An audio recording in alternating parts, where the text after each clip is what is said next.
What's good, gang? We are back with the homie Nick, Fat Electrician. Y'all been on me about this one, so we are finally here. We've arrived.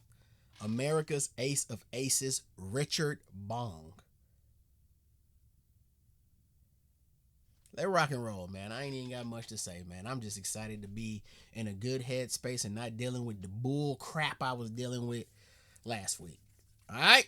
So let's rock and roll. Learn me something, Nick. Let's go. Being an ace means that you downed 5 enemy aircraft. Being a double ace means that you downed 10 enemy aircraft. Okay. But being the ace of aces means that you downed the most enemy aircraft.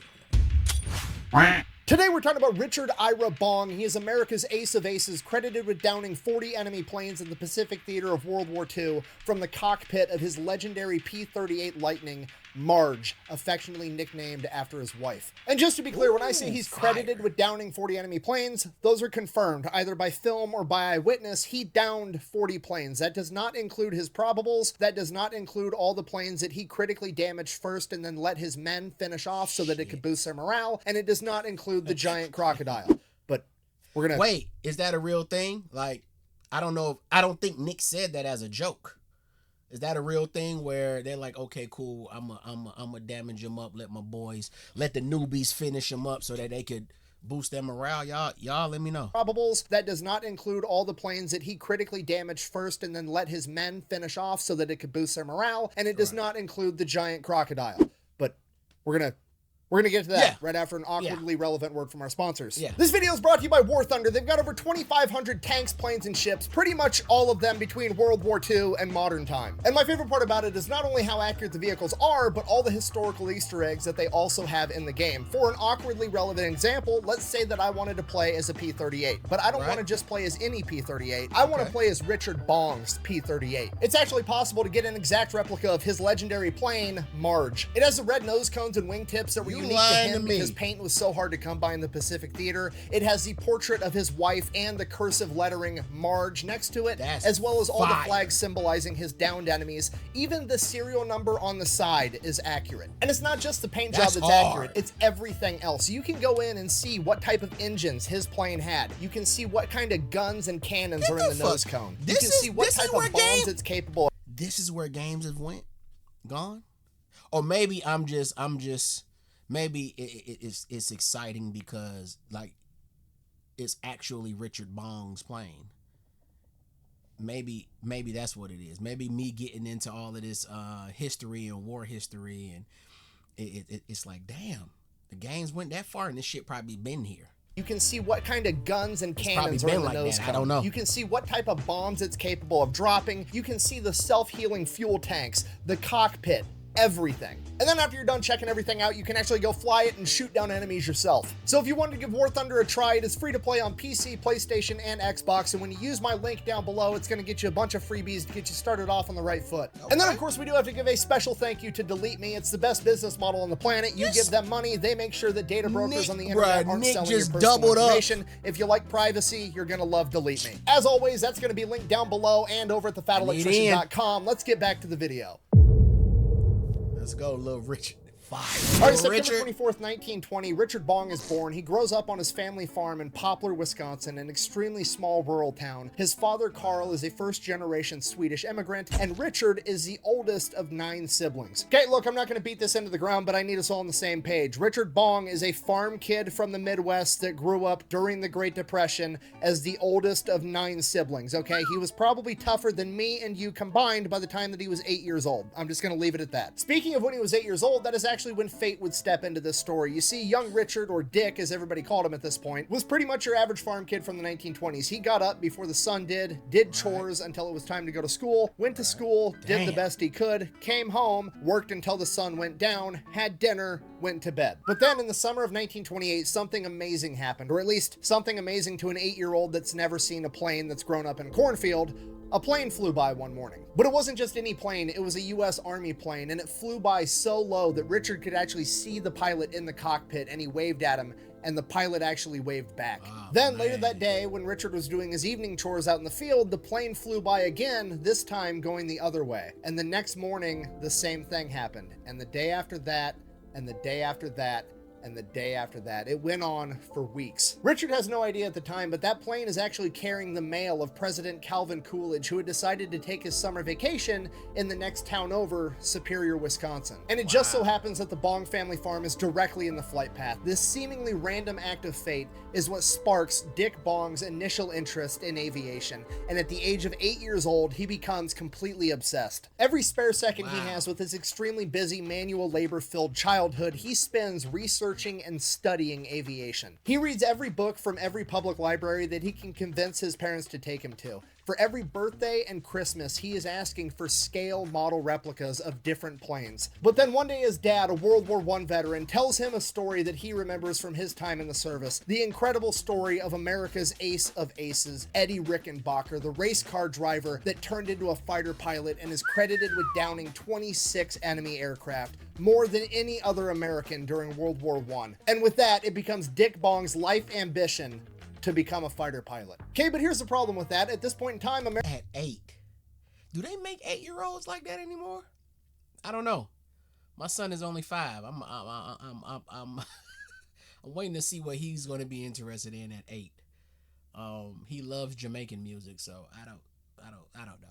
But damn, at 8 years old to have a plane fly that close down, like I don't think I've ever seen a plane fly that low to the earth to where I could see the pilot and he wave at me. That's crazy. Bong's life ambition to become a fighter pilot. Okay, but here's the problem with that. At this point in time, America's not at war, and generally speaking, whenever a country, particularly America, is not at war, the standards of certain jobs or the entry into the military at all gets raised pretty significantly because they only want the best of the best because there's a limited amount of jobs. When there is a war, they need a bunch of more people, the standards get lowered, we bring a bunch of people in, okay? Now, there's no war, so the standards are very high. If you want to be a fighter pilot, you need to be a military officer and you have to have gone to college for 2 years. Why is that such a problem? He's like 10 when he decides this. So like 1930, the Great Depression started in 1929, okay? During the Great Depression, over 20,000 American schools just closed down and kids couldn't even go to school if they wanted to. And most of the kids didn't want to because they had to stay home and work or go do odd jobs to try to make money so that their family didn't starve to death. So for a farm kid growing up in rural Wisconsin, this is going to be an extremely uphill battle, and despite that, he does it anyways. He goes to school, he works his ass off, and he is almost the top of his class every single year. And then he gets to his junior year of high school and he finishes it. Problem: his town just doesn't have a senior year for high school, so he can't graduate. So he does the only thing he can do. He figures it out. He enrolls in Superior, Wisconsin high school 30 miles away and just figures out how to make it to school every single day and ends up graduating 14th in his class of over... I know there's a story in that all in itself. Going to school 30 miles away and just finding a way to do it. There has to be a story in that. Nick just brushed over that. Like, yeah, he just found a way. I couldn't figure out the way, but he found it. How to make it to school every single day and ends up graduating 14th in his class of over 400. Okay, next problem, gotta go to college. Finally, this kid catches a break because there's also a college in Superior, Wisconsin, the University of Wisconsin-Superior. So he applies, he gets in, starts going to college. He's not really going for anything in particular. He has zero ambitions of getting or finishing any degrees. He just needs to get 2 years worth of credits to be a fighter pilot because that's all he cares about. And then fate seemingly steps in again. In 1938, so his first year of college, the United States government passes the Civil Aeronautics Act, which is essentially, on paper, what they said it was for was to train the next generation of pilots because commercial flight and a bunch of other things was going to become available on the civilian side. What it was actually for was the US government knew that World War II was looming and they wanted to get as many people trained in flying planes as possible so that hopefully a bunch of them would either volunteer to go into the military or they could then draft them into the military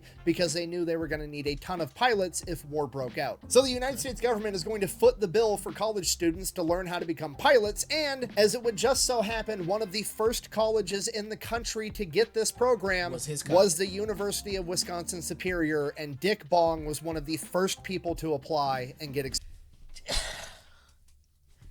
Do shit line up for y'all like that? Like, are we... I've noticed with these stories, the coincidences that happens for these guys and their passion to want to enter the military is crazy. Like, is shit falling into y'all lap like this? Shit ain't falling into my lap like this, y'all.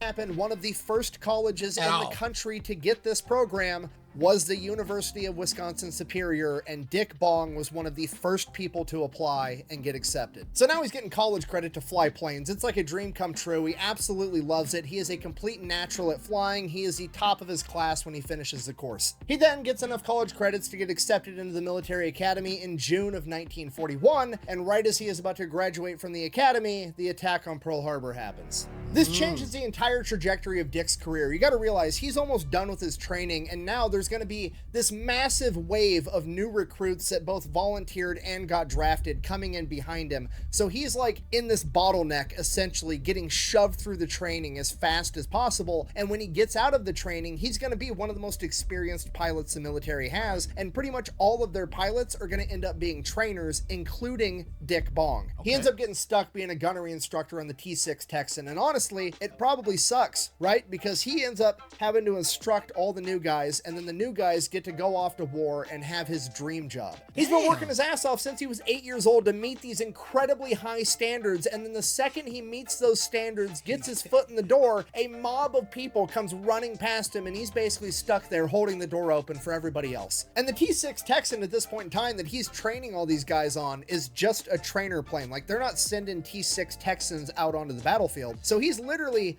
stuck teaching guys how to fly the trainer plane, which means that Dick Bong hasn't really been assigned to what type of pilot he's gonna be, and he really doesn't have a say if that day ever even comes. So he's actually training all these guys in gunnery, so how to be a fighter pilot, even though he's not even assigned as a fighter pilot. If his day comes where they do send him to war, they can still make him a bomber pilot. So he's essentially training people to take his dream job from him. All right, kiss my ass. Kiss his ass. Kiss your ass. Happy Hanukkah. But then one day, as fate would have it, yet again, on May 1st, 1942, a fighter pilot shows up to his airstrip in a brand new P-38, and he wants some extra training. And Dick's happy to oblige, but the problem is he's flying a T-6 Texan, and this guy's in a P-38. The T-6 Texan is so old and outdated that it's only getting used as a training vehicle, and the P-38 is the hot new thing, okay? It's better than the T-6. Damn, the plane that he's training them on, he's teaching gunnery on there. Did the plane have guns? I mean, they're showing pictures of the plane, and either I'm missing it, but did the train, God, Nolo, did the plane even have guns for him to train them with the guns? Am I tripping? Damn it, I might be tripping. T-6 Texan, and this guy's in a P-38. The T-6 Texan is so old and outdated that it's only getting used as a training vehicle, and the P-38 is the hot new thing, okay? It's better than the T-6 in pretty much every conceivable way. Dick Bong is probably about to get smoked. Despite that, Dick Bong dons his plot armor and goes in and actually whoops this P-38 pilot's ass 15 times over. If this was a real dog... Wait, what? Dick Bong is probably about to get smoked. Despite that, Dick Bong dons his plot armor and goes in and actually whoops this P-38 pilot's ass 15 times over. If this was a real dogfight, he would have shot him down multiple times. They land, the P-38 pilot gets out, goes, debriefs with Dick's chain of command, and informs them that's the best natural pilot I've ever come across, ever. He's like, that dude's in a T-6 Texan, and I couldn't get him off of me. Wait! See, I didn't know. Okay, so maybe the Texan does have weaponry on it, but I didn't know that he was flying the Texan chasing this guy. I don't know why I thought magically another P. Damn, I forgot the name of the plane. Another one of those somehow came in and he was able to fly that. That's what I thought. I didn't know he was chasing them down in the trainer plane. And then for the big dog to come out and say, "Hey, bruh, y'all wasting my boy talent.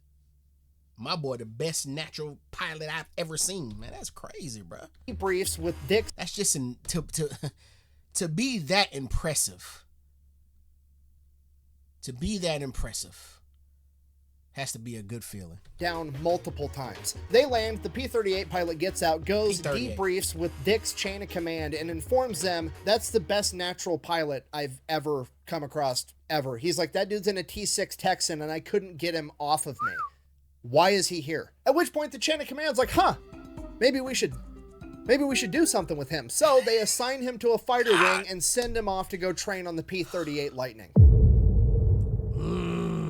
Big dog. All right, we need to take a minute and fully appreciate how badass the P-38 Lightning is, because it's probably one of the most slept-on planes of World War II, and for that reason, it's probably my favorite. Now, the reason the P-38 gets overlooked so often is because, generally speaking, whenever we're talking about fighter planes in World War II, we're talking about either the European theater or the Pacific theater, and when we're talking about the Pacific, it's usually carrier-based planes that we're talking about, because that was all the biggest battles of the Pacific theater. The Battle of Midway, the Battle of the Philippine Sea. They were all carrier-based aircraft, and the P-38 is not that. We also didn't see it very much in the European theater because it didn't perform very well in the colder temperature. I gotta say, I need y'all to learn me.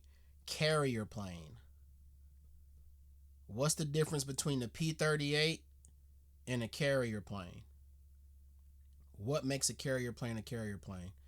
I really wish I could sit here and tell y'all it makes sense that it's called a carrier plane because it carries things, but that's what is the difference between the P-38 and the carrier plane? I need to know that difference, y'all. Battle of Midway, the Battle of the Philippine Sea. They were all carrier-based aircraft, and the P-38 is not that. We also didn't see it very much in the European theater because it didn't perform very well in the colder temperatures seen at the higher altitudes above Europe. But it was absolutely wrecking house above North Africa and the Pacific theater. It was just taking off from islands instead of aircraft carriers. The Germans that ran into it over North Africa started referring to it as the fork-tailed.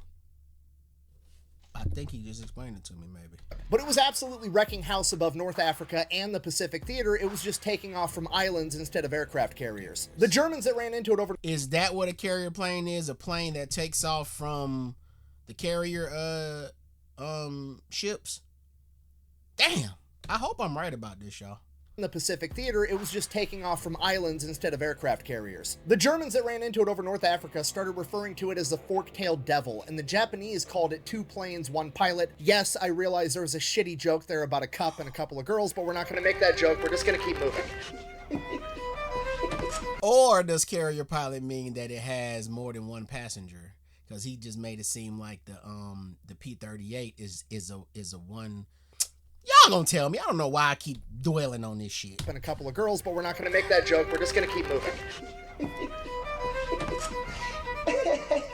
Enemy pilots absolutely hated going up against the P-38 Lightning because it wasn't really a fight. It was more or less them getting sucker punched, and then if they were lucky enough to survive, they got to lose a drag race after that. And this is because the P-38 Lightning isn't a fighter plane, right? The first letter in a plane's name is its designation. For example, F stands for fighter, B stands for bomber. So the F-4F Wildcat is a fighter. It starts with the letter F. The B-17 is a bomber. It starts with the letter B. P actually stands for pursuit, like the P-51 Mustang, but it's technically not a pursuit plane either because it didn't meet the criteria. It's just the one that fit the closest. It's so crazy, bro, because I'm trying to learn this military language, and it's taking me a while, y'all. I mean, I've only been doing this 4 damn months now. Chill out now. But when you actually start, when someone can explain it in simplest terms, it's just starting to make all the damn sense in the world. Of course, F, B, and P stands for something. Of course, it's not just a cool name. My ass just thinking they cool names. God. That makes so much sense, Nick. P actually stands for pursuit, like the P-51 Mustang, but it's technically not a pursuit plane either because it didn't meet the criteria. It's just the one that fit the closest. They actually had to come up with a new designation just for this plane because it was so overpowered, they didn't have a category that it fit into. You see, the P-38 was actually designed prior to World War II, so nobody had any idea what aerial combat was gonna look like, so they were just like, fuck it, let's make a plane that's awesome at everything. The committee in charge of developing the P-38 literally just looked around at all of the other types of planes, the fighters, the pursuits, the bombers. It was like, yeah, we want all of the upsides and none of the downsides. Make it happen. The spec sheet that they put out to military contractors on what they wanted this plane to be capable of didn't really read like a spec sheet. It read more like an impossible wish list. Nobody even knew if this was possible. They wanted this plane to be able to fly a minimum of 360 miles an hour in level flight, which at this point in time was fucking booking it. But I mean, you can build a fast plane, that's not really an issue. Right. Then they also wanted it to have a ton of firepower. They wanted it to have 4 50 caliber machine guns and a 20 millimeter cannon, which, okay, a little bit harder, but you can still build a fast plane that's got a couple of guns on it. They also wanted it to be able to climb up to 20,000 feet in less than 6 minutes. Okay, now we're really pushing what a plane can do. Oh, and by the way, we also want it to be able to carry 1,000 pounds of bombs while it does it, which is really the tipping point, because now not only is that borderline impossible, it's also not even allowed, because technically a fighter and a pursuit airplane are only allowed to have 500 pounds of bombs. They want to double it and make it faster than... All right, y'all, come on now. I need to know, how does that work? We're talking about war, right? We're talking about multiple countries who don't get along with each other. Who the fuck is making the ground rules? It's so weird.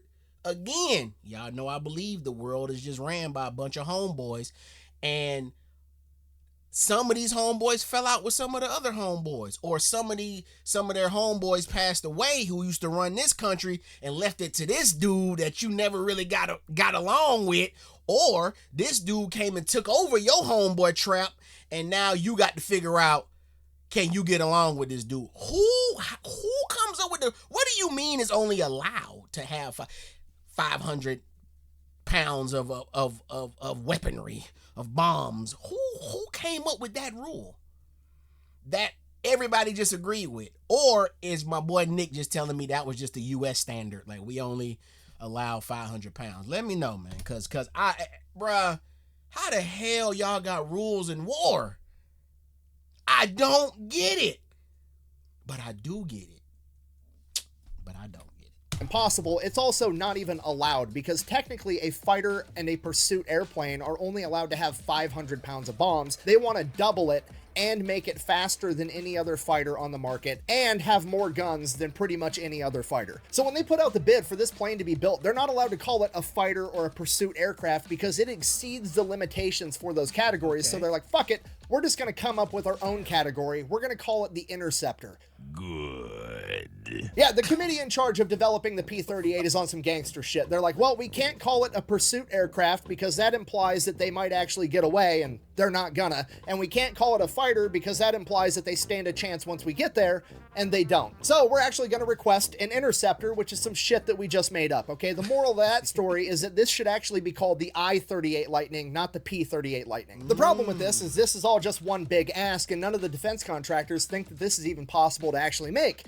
Except for one, Lockheed, because they have this new badass aeronautical engineer by the name of Kelly Johnson. If you don't know who Kelly Johnson is, he's the man that would later go on to be the founder of Skunk Works, America's premier top secret plane development program that is responsible for a ton of innovation. Like, no clue what Skunk Works is either, guys, but that's amazing. Premier top secret plane development program that is responsible for a ton of innovation, like the SR-71 Blackbird and the F-22 Raptor. So Kelly Johnson and his crew are the ones that are going to take on the challenge of developing the P-38 Lightning, and it becomes very apparent to them pretty much right out of the gate, it's not possible to do this with a single plane engine like most fighters have. So they're like, we're going to have 2 plane engines. So like, fuck it, let's just take 2 fighters and slap them together. I mean, it works in checkers, why wouldn't it work in aerial combat, right? Jimmy, grab that fighter plane, bring it over here and king me. And just so we're all on the same page, a single one of these engines is more than enough to keep this plane in the air. With 2 of them, this plane is going to be capable of traveling 413 miles an hour in level flight. To put that into perspective,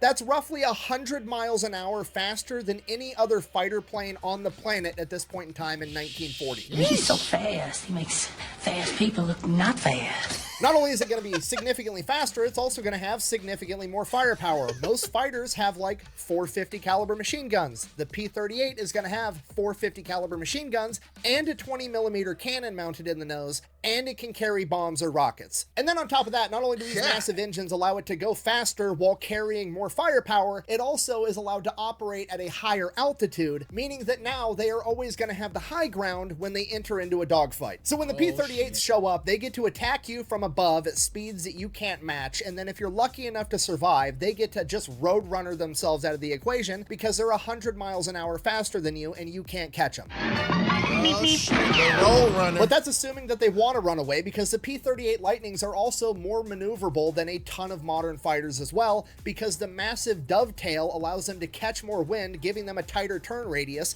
so they can probably beat you in a dogfight anyways. They are an absolute nightmare to deal with, and Dick Bong is about to go train and become Freddy Krueger. Shit. So by June of 1942, Bong is nearing the end of his training on the P-38. He's exceptional at flying it. He's the top of his class. And then he goes and does something kind of stupid. So he's out on one of his last training flights that he's ever going to have in the P-38. And he decides, you know, it'd be pretty cool since I'm about to graduate and I probably won't get in very much trouble because they're going to send me off to war anyways. I should take my P-38 and weave it in and out of the Golden Gate Bridge in San Francisco. And then I should fly it right down Market Street, 30 feet above the street. Literally in between the buildings of San Francisco. So that's what he does. And his plane is flying so... Nick said, and that's what he does. Bruh, ain't no way you doing fly shit like this. And that's a double entendres for y'all, man. He doing fly shit and he doing fly shit. Like this, that's some fly shit, y'all.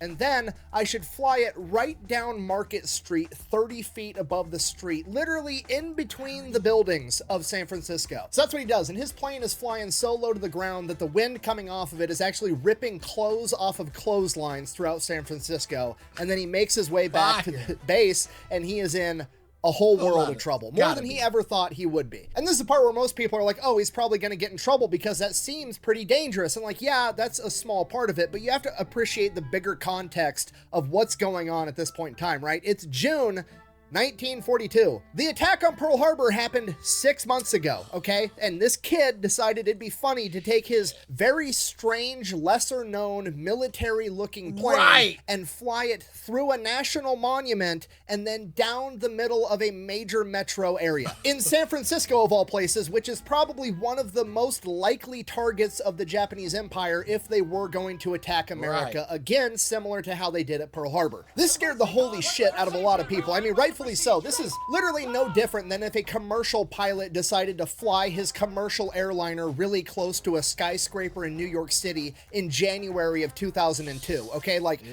a lot of people are really freaked out by this, and they have a great reason to be. Now, in Dick Bong's defense, obviously he wasn't thinking about that at the time. He's like a 21-year-old dumb kid that's just excited inside of a fucking warplane. Like, a lot of people would have done the same exact thing. He feels horrible, and he gets called in to General Kenny's office, the guy running the entire training program, and he's shitting his pants. He knows that he is about to get probably kicked out of the military, grounded, potentially even thrown in jail. And General Kenny has been following Bong's career closely ever since he showed up at school to learn how to fly the P-38, and he is super disappointed that his top student would decide to do something this stupid. He brings him into the office. Dick Bong is nervous. This kid's shitting bricks. He can barely look the general in the eye, and the general's basically like, dude, what the fuck, man? And Dick does the best thing he absolutely could have done. He just completely owns up to it and is honest and upfront with General Kenny. He's like, look, I'm sorry. I'll take whatever punishment I need. That wasn't my intention. I was just a young, dumb kid, excited, horsing around.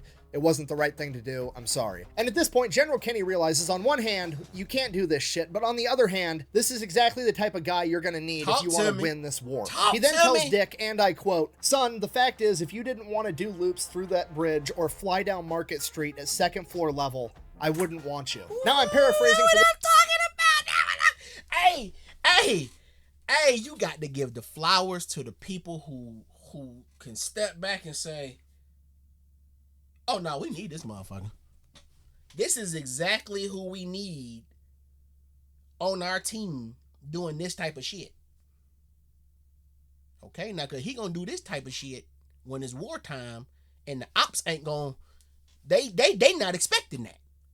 Yeah, I like it. Or fly down Market Street at second floor level, I wouldn't want you. Now I'm paraphrasing for this part, but he more or less says, so here's what's gonna happen. I had a woman call the base this morning, furious that one of my planes took out all of her laundry off of her clothesline and blew them all over Market Street. So you're gonna go, you're gonna find that woman, you're going to do her laundry, and then while it's drying, you're gonna do any chore around the house that she asks you to. You're then gonna fold her laundry, and then you're gonna come back, and this shit never happened, and he tears up all the reports and throws them in the trash. So Bong, realizing he's basically getting a second chance, happily runs off and does that, and like an hour later, General Kenny gets a phone call to inform him that he's no longer going to be running the training for P-38s outside of San Francisco. He's being moved into the Pacific Theater, and he is going to be running the entire air war in the Pacific. And he requests that he has one pilot come with him that he wants to remain under his command, and that pilot's name is Dick Bong. I need your help. I can't tell you what it is, and we're going to hurt some people. Whose car are we gonna take? So fast forward like a month, Bong is over in the... Great movie. Great Ben movie. Wait. So he actually went and found that woman, did her laundry, did her chores. Bro, come on, bro. That's some cool shit too. Yeah, it's probably something you don't want to do, but that's some cool shit to actually go through that. For that part to be added into the story just adds a little pinch of he ain't gonna do no damn laundry and then go become America's ace of aces. He ain't do that. His name is Dick Bong. I need your help. I can't tell you what it is, and we're gonna hurt some people. Whose car are we gonna take? So fast forward like a month, Bong is over in the Pacific Theater. He's setting up shop. He's getting his plane squared away. He's getting ready to fight this war. And then... Wait, wasn't that The Town? I think that movie's called The Town. Whose car are we gonna take? So fast forward like a month, Bong is over in the Pacific Theater. He's setting up shop. He's getting his plane squared away. He's getting ready to fight this war. And then there's this advisor for the U.S. government that comes in, some fighter pilot from World War I that's going around from airbase to airbase consulting and basically just seeing what's going on and, making suggestions. This fighter pilot's name was Eddie Rickenbacker, Bong's childhood hero, America's original ace of aces. So Rickenbacker's over there. He's talking to Bong and some other young pilots and General Kenny. He's telling them stories, and they get on the topic of how he actually broke the record and got 26 downed enemy aircrafts. And Eddie Rickenbacker tells him, well, for one, we were flying over land, so whenever I shot somebody down, there was never any doubt, right? So, I could see the wreckage on the ground later that day. I could go back and check, and we could verify things, whereas you guys are fighting over the ocean. If you shoot a plane down, it sinks. We have no idea if you actually shot it down or not. And the other thing is there's so many Germans in the sky. That's crazy how... What's the word I'm looking for, y'all, when it comes to talking about land and war? I don't know. I'm going to just say the agriculture. It's funny. No, I'm going to say environment. It's crazy how the environment could help or ruin your stats. Like he's saying, yo, we was fighting over land, so I shoot a plane down, it's hitting the floor. I can go check I'm losing all my words. I could check the rubble. I could check the wreck. I could make sure that dude's gone or whatever. But if you're fighting over water, you just don't know. That's crazy. People can see you shoot the plane down, but we don't know exactly if... so maybe that's why they bring on the people who actually is there to observe the war. To think that there's people there...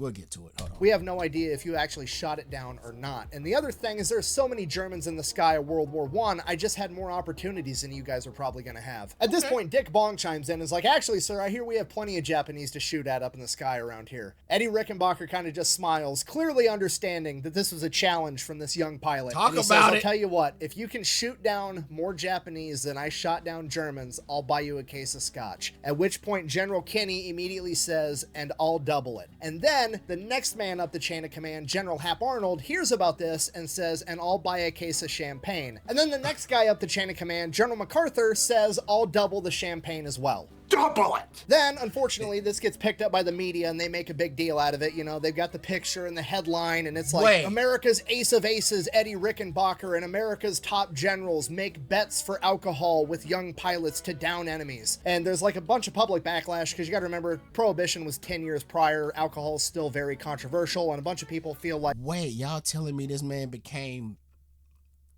went viral before he did anything in battle? Oh my God, I'm looking at how much gray area is left on the video. I am getting excited, y'all. Come on, Nick. Bets for alcohol with young pilots to down enemies. My boy went and there's viral. like a bunch of public backlash because you got to remember, Prohibition was 10 years prior. Alcohol is still very controversial, and a bunch of people feel like, you know, you shouldn't be bribing these young men with alcohol. They should just go out there and fight and never have fun and come back home. Because of that, the chain of command kind of backpedals. They put out a statement being like, okay, fine, whatever. We changed the bet to Coca-Cola instead. And then they ended up giving Dick Bong and a bunch of other young pilots a ton of Coca-Cola, and it ends up being his favorite drink. I must have drank me about 15 Dr. Peppers. Now, Bong isn't ready to be the man yet, right? He's never actually been in combat, so he needs to be tutored. He needs to go out there with an actual experienced pilot that's going to help guide him through the chaos of battle. And he gets assigned to be the wingman to one of America's top aces at this point in time, a guy by the name of Thomas Lynch. In December of 1942, Bong is out on a mission in a squadron of 12 P-38s led by Sam Lynch, and they end up running in to 40 Japanese planes, and they actually engage. They actually end up shooting down 12 Japanese planes, 2 of which were knocked out by Bong himself, earning him his first 2 downed enemy aircraft and a Silver Star. From here on out, it's just consistent. One enemy here. Wait a minute. Ain't no way. Wait. I gotta take it back, y'all. There's no way this was his first actual training mission and he shoot down 2 planes and get a Silver Star. Ain't no way. Let me take it back. I be missing little things Nick say, and when I miss those little things, it makes me think something else during the whole video. Y'all be correcting me, but I just want to make sure I didn't miss something. And to one of America's top aces at this point in time. Now, Bong isn't ready to be the man yet, right? He's never actually been in combat, so he needs to be tutored. He needs to go out there with an actual experienced pilot that's going to help guide him through the chaos of battle. And he gets assigned to be the wingman to one of America's top aces at this point in time, a guy by the name of Thomas Lynch. In December of 1942, Bong is out on a mission in a... Okay, so he's just... Oh, okay, so we don't know how many times he's gone on the mission. Okay, I was... See, this whole time I'm thinking... I'm thinking that's his first mission. There's no way he go out on a training mission and... Okay, I get it. Okay. We don't know. 12 P-38s led by Sam Lynch, and they end up running in to 40 Japanese planes, and they actually engage. They actually end up shooting down 12 Japanese planes, 2 of which were knocked out by Bong himself, earning him his first 2 downed enemy aircraft and a Silver Star. From here on out, it's just consistent. 1 enemy here, 2 enemies there. By the next month, January 1943, Dick Bong becomes an ace pilot after downing 5 enemy aircraft. And right around this point in time, Bong actually ends up leaving the mentorship of Thomas Lynch because Thomas Lynch actually ends up getting sent back over stateside because he needs to go on leave because he is being such a successful combat pilot that he has the most downed enemies out of anybody in the entire United States military at this point in time with 15. So Thomas Lynch is essentially getting sent home to protect him because he's America's top ace. The last thing they want to do is have him get shot down in combat. And right now in the media, everybody knows his name and like the other 9 of the top 10 aces. And everybody's trying to speculate who and if and when somebody is actually going to break Eddie Rickenbacker's record and become the new ace of aces. So a lot of the top guys at this point in time are all getting sent back stateside to do like war bonds drives, recruiting, improve morale, raise money, things like that. And this is going to actually end up giving Dick Bong a chance to catch up. After a while, Crocodile Chapter 4. Man, come on. That's one of my... Bro, that was like... After a while, Crocodile was my mom's and my aunt's favorite... One of my mom and aunt's favorite sayings when they learn English. You know, coming from Panama. They didn't know it's lick of English. And after a while, Crocodile was one of the things. My aunt still says that. My mom barely says it. But boy, they used to say... I used to be like, Ma, Tia, that's not... You're using that all wrong. But hey, I get it. Lives, recruiting, improve morale, raise money, things like that. And this is going to actually end up giving Dick Bong a chance to catch up. So with Lynch stepping aside for the time being, Bong is now running the squadron, and on one of his very first missions, things just get weird. One of his wingmen has one of his engines go down, and he doesn't think that he's going to be able to limp it all the way back to the base, and he really doesn't want to try to land it at the base because P-38s at this point in time are very hard to come by. If you lose your plane, you might not get another one. So the last thing he wants to do is try to land it on the airstrip and accidentally end up taking out even more planes, because that's going to hurt the war effort even more. So they make the decision the best thing they can possibly do is for Yeager, this young pilot, to bail out, and then they'll just have to recover him. He'll live, the plane's gone, it's going to be what it's going to be. That sucks. So they're trying to limp this plane back and find a good spot for Yeager to bail out. Bong calls back to base and gets a smaller recon plane known as a Piper Cub up in the air, and they're going to help keep track of Yeager once he does bail out so that they don't lose track of him, so that they can recover him quickly. Now the ground rescue crew is also on the way. The Piper Cub finally shows up, gets eyes on Yeager. At this point, Bong is about to run out of fuel, so he's like, okay, Piper Cub, you're going to keep eyes on him. Bong goes back to base, lands, fuels back up, turns back around, and goes straight back to the lake to pull security in case any of the Japanese happen to find them, because the Japanese are well known for opening fire on any downed pilot or rescue crew that they can find. So Bong gets back to the lake. Remember, he's at a super high altitude. War crime? Am I tripping? Is that a war crime? If a pilot is bailing, you're supposed to let him be, or is that just the code amongst pilots? I can't remember what y'all told me. I don't know. Damn. Pilot or rescue crew that they can find. So Bong gets back to the lake. Remember, he's at a super high altitude because he wants to be able to see the enemy from as far away as possible. He's not really concerned about what's going on with the men on the ground. So from his perspective, he sees that it looks like Yeager's made it to the shore of the lake. He seems to be all right-ish. Maybe he broke his leg. Who knows? We have no idea. The rescue crew, for whatever reason, decided that the fastest way they were going to be able to get to Yeager was to be able to take a rubber raft across the lake rather than skirting around the edge and fighting the jungle the entire time. So that seems fine. And then there's this big ass log that's kind of like floating near that raft, right? So everything seems to be going just fine. So Bong radios over to the Piper Cub pilot and he's like, hey, I'm up above you. If you see anything, if you need anything, let me know. I'm right here. The Piper Cub pilot radios back frantic. He's like, dude, there's a fucking giant crocodile swimming up to the raft right now. That's not a log, that's a crocodile. Bong immediately dives and goes and he strafes this crocodile. And here's the thing with this that I forgot to mention during the P-38 chapter where I talked about the plane. As you already know, it's got 4 50 caliber machine guns, each of which is well capable of killing a crocodile. And then it has a 20mm cannon, which is super duper capable of killing a crocodile. The thing is, it's only got one trigger and it fires all of them. So yeah, the crocodile's dead. It basically gets aerosolized instantly. The crew rescues Yeager. Everybody makes it back to the base. Hooray. Then everybody starts giving Bong shit like, hey, you know, we always paint a flag on the side of our plane when we down an enemy. Are you going to paint a crocodile on the side of yours? Should we double back and see if we can get the crocodile's body and make some handbags out of it? What are you guys thinking? Then the media gets a hold of it and they run the story. They got funny headlines like lightning strikes Gator, Gator versus lightning, all kinds of crazy stuff. But regardless, it kind of fuels into Dick Bong's legend, and he is now on everybody's radar as the ace pilot / crocodile killer.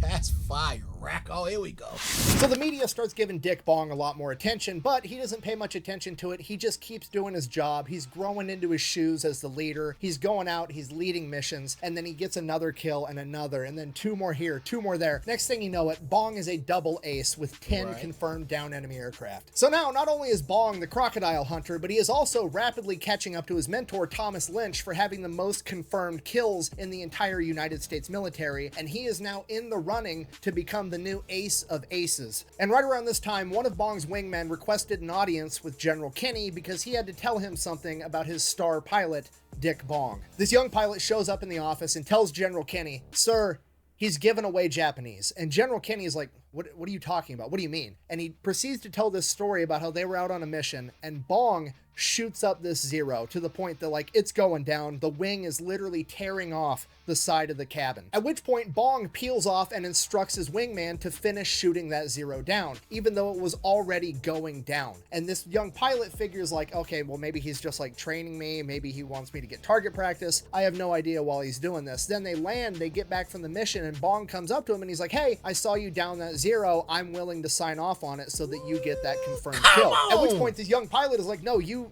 had that. It was already done. It was over with by the time I shot at it. That's your confirmed downed enemy. At which point Bong is like, look, you shot it last. It's yours. If you don't take it, I'm not gonna, so it's just gonna go untaken. At this point, General Kinney just smiles, tells this young pilot, look, whatever happened, that's between you and Bong. You guys can figure it out. You're dismissed. He leaves the room. General Kinney realizes that Dick Bong is being an exceptional leader. He's not trying to be a glory hog. He's not caring about this race to be the ace of aces. He's just going out there trying to make sure that he gets the job done effectively and keeps everybody as safe as possible. Now, that being said, and keep the morale boosted, because yes, that pilot went to Kenny and told him, and after he got the okay from Kenny, in his head he like, oh shit, I might be able to go, I get to go brag about this, even though it's really kind of like a secret right now. I don't know if it ends up not being a secret, but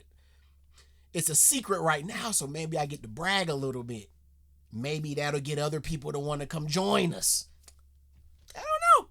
I like it though. He gets the job done effectively and keeps everybody as safe as possible. Now, that being said, General Kenny was also kind of interested to find out just how much of a badass his starfighter pilot was at this point in time, so he kind of started to keep track the best he could and try to figure out what Bong's criteria was as to when he took the kill and when he gave it away. And what he was able to figure out was he figured that for every 2 kills that Bong took, he gave 1 away. So Bong could have easily ran up the scoreboard and padded his stats to be an even more impressive pilot. Wait, y'all. Maybe I'm thinking too deep. Maybe my thoughts are critical. I don't know. What if Bong realized, like, fuck, if I become too good too fast, if I show that I'm too good too fast, they'll pack my ass up, send me back home to go on tour, to go on a media tour. I'm going to just call it a media tour. You know, selling the bonds and going around and, you know, I'm going to just call it tour. And go on tour. So if I, what they say in the Nesquik commercials, the chocolate milk commercial, not spread the love.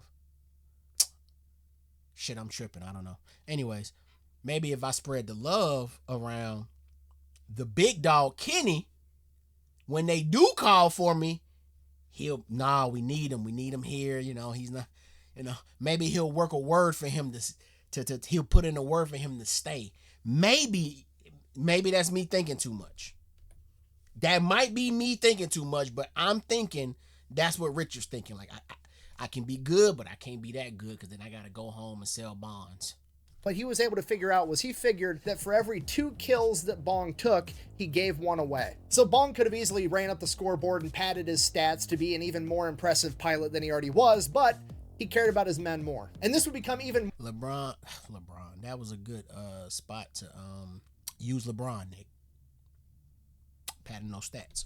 Moving on. Be an even more impressive pilot than he already was, but he cared about his men more. And this would become even more apparent about a month later. He's racked up 5 more confirmed downed enemy aircrafts, tying him with his mentor Thomas Lynch for 15. If he shoots down 1 more enemy plane, he becomes America's current ace of aces in World War II and the most likely man to break Eddie Rickenbacker's record. And he's out on a mission and he does just that. He downs 1 more enemy aircraft and then he looks over and he sees that one of his wingmen has an engine down and he's desperately trying to limp his plane into the clouds as a Zero is closing in on him. Bong now has a decision to make. On one hand, he's the new ace of aces. He knows it. When he lands this plane, if he makes it home safe from this mission, he might never fly again. He probably doesn't have to if he doesn't want to. They'll ship him back home to America to sell war bonds where he can party and live up the high life for the rest of forever. He's a celebrity now. On the other hand, his guy needs help. He immediately dives and positions his P-38 in between his friend and the Zero in such a fashion that the Zero either has to veer off course or drive directly into Bong's plane, killing both of them. The Zero veers off, but now Bong needs to get his guy more time to be able to make it into the clouds so that the Zero doesn't get back on his tail. And the only way he can... Okay, y'all, talk to me. Make it into the clouds. Hide. Talk to me. The clouds, you can't see through the clouds. He's basically saying his man's trying to limp. Limp, I've gathered, just means an injured plane who's trying to either land and get away, But now he's saying limp into the clouds, which is making me believe that just means fly into the clouds and hide himself from the enemy. Let me know. Guy more time to be able to make it into the clouds so that the Zero doesn't get back on his tail. And the only way he can think to do that is to become a more enticing target so that the Zero tries to down him instead. So Bong shuts off one of his engines and then starts jerking the controls left and right and up and down, making the plane look unstable and like he's desperately trying to level it out so he doesn't crash. The Zero interprets this as Bong's about to go down, so he veers off towards Bong because he wants to for sure kill. So Bong basically baits this Zero away from his wingman, and then once he gets far enough away that his wingman's in the clouds and he should make it home safe, Bong starts the second engine and attempts to outrun him, at which point the Zero opens fire and shoots the cab, but Bong is just out of there because his plane is so much faster. See you, chump. Couple minutes later, the Zero ends up giving up. It peels off. Bong's making his way back to the airstrip, and then suddenly the P-38 starts shaking violently, and Bong is like, what the fuck is going on? He's looking around. He turns around and looks, and the ass end of his plane is, well, half of it's just not there. Apparently that Zero had hit him with way more machine gun fire than he had thought, and he needs to be able to get this plane down now. Bailing out isn't really an option because there's Japanese all over the place and they're going to kill him or strafe him with machine gun fire the second he gets into his parachute. So he's got to try to land it somewhere. He knows that there's a nearby island that the Marines had just captured that they were working on building an airstrip on, but it wasn't finished yet. Okay, not a great option, but it's literally the best option he has. His options right now are land in the jungle or land on a partially built runway. So he opts for the runway. He radios ahead to the base like, hey, get the construction crews off that runway. I'm coming in hot. I'm about to wreck my plane. So he goes in, he lands, does everything he can to get this plane stopped in time, but it's just not possible. Ends up overshooting the runway and driving into the ditch in front of it. While he wasn't able to stop all the way on the runway, he was able to slow down enough that the ditch stopped him and he was able to walk away without a scratch on him. Upon inspecting his plane, he had been hit over 50 times from the Japanese Zero, with multiple rounds being stopped by the cockpit armor and saving his life. Dick Bong had almost died, yet somehow not even gotten hurt. It's a classic case of plot armor, and he is now also the top ace in World War II, and he doesn't even have a plane. That P-38's complete garbage now, and for most pilots, if you lost your plane, you probably weren't going to get another one for a long time, meaning that you were going to be grounded. However, this is Dick Bong, the top ace of World War II. They got him a new plane in like 2 weeks. So that's great, but the real problem that comes into play is now General Kenny's chain of command, you know, the top bosses are like, okay, well, your boy Bong is the top ace of World War II right now. We need to get him home. We need to keep him safe. We don't want him getting hurt. He's a celebrity. He's the crocodile killer. But General Kenny knows Bong better than any of these guys, and he knows that Bong isn't interested in being the ace of aces. He's not going out there taking every kill he can. He's not trying to get stats. He's going out there and doing his job to the best of his ability and trying to save as many of his men as he possibly can. And for that reason, General Kenny wants him to be the #1 guy. But he also realizes that maybe that's not fair to Bong either, and maybe Bong does want to go back home, and that should be his reward if that's what he wants. So he kind of very tactfully puts the ball in Bong's court and gives him the choice of what he wants to do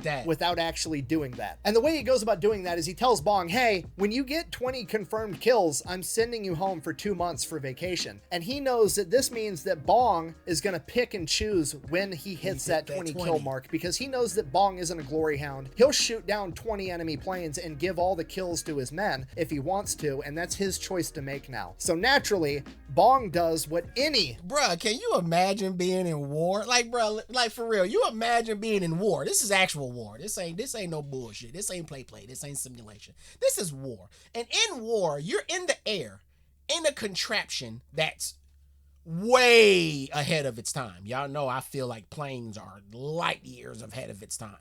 You're in this contraption light years ahead of its time with enemies shooting at you like real bullets. And in your head, while you're fighting back, there's a section of your thought that's thinking to itself, let's give this one away.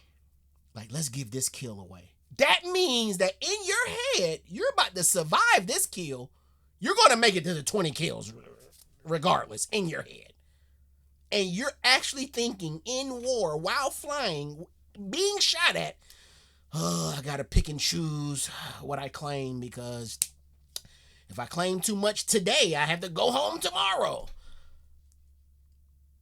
and still actually be able to take these planes, because you still got to take the planes down. Now you have to literally find a way to scam the military into believing that these kills are not your kills. You have to scam the military to stay in war. Who the fuck is doing that? Yo! I don't know. I don't know what to say, bruh. That level of determination is mind-boggling to me, and I can't wrap my head around it. I can't.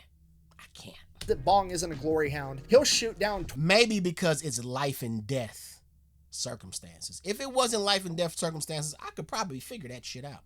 But this life and death shit is crazy. When he hits that 20 kill mark, because he knows that Bong isn't a glory hound, he'll shoot down 20 enemy planes and give all the kills to his men if he wants to, and that's his choice to make now. So naturally, Bong does what any Midwestern farm kid would do, and he perfectly times him hitting 20 confirmed down enemies so that he makes it home to Wisconsin just in time for deer season. I don't just knock them out, I pick the round. You lying to me. This is what I'm saying, bro. My boy at war, he offing people left and right. And he's thinking to himself, boy, I sure would love to go home and hunt some deer. Yeah, bro. Not, I just want to make it home alive. I just want to, nah, bro. I want to go hunt. I know I'm going to make it home alive. Fuck, I just want to hunt. That's what he's thinking during war, y'all. All right now. I picked the round. All right now.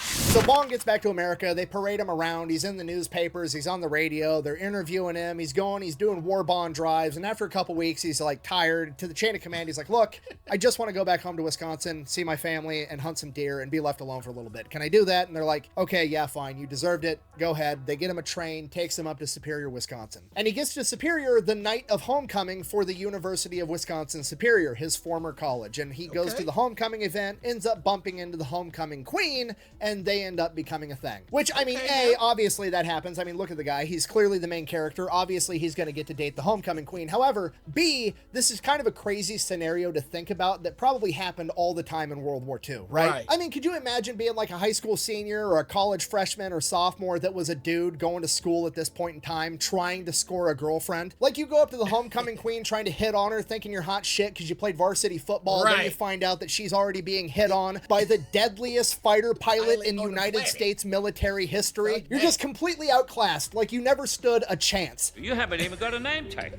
You've got no chance. Why don't you just fall down? Got some. So Bong ends up scoring a date with the homecoming queen. He takes her out to dinner at this diner, and while they're out at dinner, little kids are coming up to their table asking Dick Bong for his autograph in front of the girl that he's trying to impress. So obviously she gets swept off her feet. They fall in love. They end up dating the entire rest of the time that he's in America on leave. And during the rest of the time, Dick is also going out hunting white-tailed deer with his brothers and his dad, and he's also doing a bunch of local news interviews, and he's soup-tailed deer with his brothers. How proud of a father are you, man? Huh, Mr. Bong? I'm asking you, Mr. Bong, the big dog. How proud of a father are you, bro? There's accomplishments in life, bro, that as a parent your child accomplishes, and you're happy. You're proud of them. But then there's just another level of accomplishments where it's just different, and everybody understands that it's different. It's not like a few. That's not a big deal. There's not a soul on the planet that don't think what Dick Bong was doing isn't a big deal. And how, as a father, do you wake up one morning? Because it happens just like that. You wake up one day and everybody's telling you your son is the greatest fucking U.S. pilot ever. It happens just like that. That's just how it happens. You wake up one day and the news is laid in your lap. What is that feeling like? I've been proud of my son. You know, my son's been reading since an early age. I remember those emotions. What are these emotions like, y'all? Like, what are these emotions? Like Nick Pops, if you're watching, what is it like? Because from what I see, Nick channel has been going for 2 years, right? And one day you wake up and it's like the whole world is watching your son tell these amazing stories and just dawning him like the greatest storyteller ever. That how does that feel? Because it's not like you're just playing in your town stage. It's not like Nick's just playing on his town stage. No. This is a world stage, that nigga. YouTube's a world stage. Like that feeling, that proudness. I wonder if it's the same with Dick's dad, Nick's dad, and the feelings I've had being proud of my son. I wonder if those feelings are the same. In my head, they're not. It's probably just a little more, oh shit, when it comes to Bong's story, but I just wonder that, y'all. So Nick Pops, if you're watching, how does it feel watching your son in just 2 years become one of the most requested, watched people that's ever fucking existed type shit? You know what I mean? On leave, and during the rest of the time, Dick is also going out hunting white-tailed deer with his brothers and his dad, and he's also doing a bunch of local news interviews, and he's super modest about the entire thing. He keeps getting asked, you know, how do you manage to shoot down so many enemies compared to everybody else? Why is it you? What are you doing that's different? And every single time he gives an answer that's along the lines of, I don't know, I'm just lucky. I'm just out there flying and shooting, and the Japanese pilots just keep getting in my way. The rest of his leave passes by in the blink of an eye. Marge wants to marry this guy, and he wants to marry her too, but he doesn't want to marry her and then go off to war and pass away and then leave her a widow after dating for 6 weeks. So Richard basically tells Marge, the love of his life, like, hey, I love you, I want to marry you too, but I can't do that and leave you a widow. So if you wait for me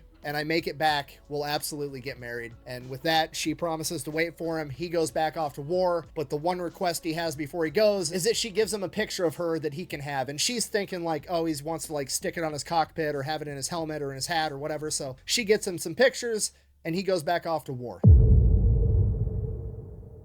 She's like a classic beauty too from back then. Like when you think of just beauty from those times, like when she was in the plane, I was like, oh, she's gorgeous.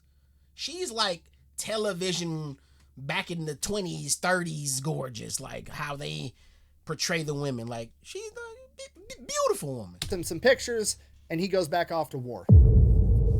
Here we go. So Bong gets back to the Pacific Theater, and he had a little bit bigger plans than having that picture inside of his hat. Because he's, you know, Top Gun, he's the ace of aces right now, he's going to get a custom paint job. That's not an option for a lot of other pilots or other planes, especially in the Pacific where everybody's so short on supplies, but he's the top guy. If anybody's going to get a custom paint job, it's going to be him. So he's getting red nose cones, red wingtips, and he's getting that picture painted right on the side of his plane with red cursive that says Marge, and that becomes the name of his plane. He then gets teamed back up with his buddy Tom Lynch because... So they're not even married at this point.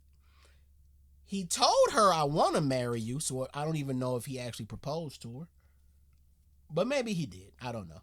But they're not even married, and he slapped her face on the side after dating for 6 weeks. I don't know if that was actually accurate. Well, he did say he was going to send him home for 2 months vacation. So yeah, I'm guessing the 6 weeks is accurate. And he puts her face on the side of a plane.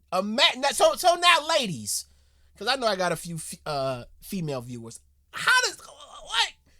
Imagine you out and about, you meet somebody, next thing you know, he the top dog pilot, and next thing you know, your face is on the side of a plane in 6 weeks. Bruh. Yeah, Bong was pulling out. Like, these the type of player cards these the type of player cards regulars can't pull out, bruh. I can't compete with a dude who got your face on the side of a plane who's actively becoming the greatest pilot in U.S. military history. Baby, I ain't got enough dick for that. Hey, there's not enough dick in the world for me to give you the top what dick is doing for you. Huh? Y'all see what I did there. Stop fucking playing with me. Let's rock. And that becomes the name of his plane. He then gets teamed back up with his buddy Tom Lynch because he's back in the picture now too, and then they both get pulled into General Kenny's office, and they both get told they're no longer going to be attached to the same fighter wing that they were last time they were here, and they both promptly kind of recoil and freak out a little bit, thinking that they're going to ground both of them because they don't want to risk their top pilots. General Kenny, on the other hand, had a completely different idea because he kind of decides he's just going to cut them loose. Basically, you guys are freelancers. You can come and go on whatever missions you want whenever you want to. You're the top dogs. He realizes that this war needs heroes, and these are the best two men to do it, so he's just going to let them do their thing. And this wasn't just unique to these two. The U.S. Army Air Force had actually started doing this with all their top aces, and it ended up being a great strategy and a great plan. It seems weird to us to just kind of let guys pick and choose what missions they go on, but you got to realize at the time, all these top aces were very well publicized. Everybody knew who these guys were. They were basically celebrities. I mean, not just celebrities. These guys were like superheroes to everybody else. You know what I mean? So like, if you were a new pilot in World War II and you found out that Dick Bong and Tommy Lynch wanted to go on a mission with you, you felt like you were going to be invincible. I mean, it's the modern day equivalent of like walking up to a GWAT veteran that's about to step out behind the wire to go on an infantry patrol and be like, oh, hey, Private Johnson, did you want Rambo and the fucking Terminator to go on this mission with you? Like, yeah, I do, actually. That'd be dope. So it worked out absolutely incredible. It boosted the morale of pretty much everybody because everybody got to be in the proximity of basically what amounts to a superhero. And then on top of that, it made it impossible for the Japanese to know, like, okay, well, this famous aviator's in this unit, this famous aviator's in that unit. Now they're just moving around all over the place. So at any given time that you try to engage the American Air Force, they might have a main character sitting there waiting to fuck up your entire day. So Dick Bong and Tommy Lynch both get teamed up as wingmen. Tommy Lynch has 18 confirmed kills, Dick Bong has 20, and they go on an absolute tear, going on crazy missions, shooting down everything they come in contact with. They end up earning the nickname the Flying Circus. So this goes on for about a month. They go on a ton of missions together, and then in February of 1944, the Americans intercept a transmission saying that a plane is taking off right now from Rabaul, and it is full. Okay, wait. I'm gonna take this back. I can't remember, Sabaton fans. I can't remember where the Red Baron was, but his crew, the way he painted their planes, they called it the Flying Circus, right? I ain't tripping. I don't think I'm tripping. Everything they come in contact with. They end up earning the nickname the Flying Circus. So this goes on for about a month. They go on a ton of missions together, and then in February of 1944, the Americans intercept a transmission saying that a plane is taking off right now from Rabaul, and it is full of a bunch of Japanese generals and high-ranking military people, and it's making its way over to Wewak, which is right on the edge of their area of operation.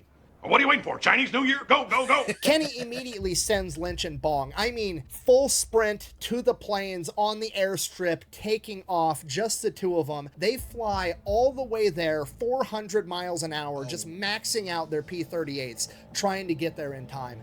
They hit the Wewak airstrip, and this transport plane with all the military officers just landed, and it's taxiing towards a shelter building. It is at this point that Lynch radios over to Bong and is like, hey, we were in such a hurry to get here. I don't have any of my sight markers set up to be able to shoot accurately. You're gonna have to take this shot. So Bong dives down, strafes this plane, arcs back up, gets ready to do a U-turn to make a second strafing run when the plane blows up completely, and they both dip. They bounce. They're gone. They make their getaway. Now, shooting a plane that's on the ground doesn't count towards your tally for the ace of aces. However, inside of that transport plane, it was later confirmed that there was a major general, a brigadier general, and their entire staff. So that one plane had a much bigger impact on the war than any singular zero could have ever had. And this really goes to show Bong's integrity, because all he had to do to get that You fucking lying to me.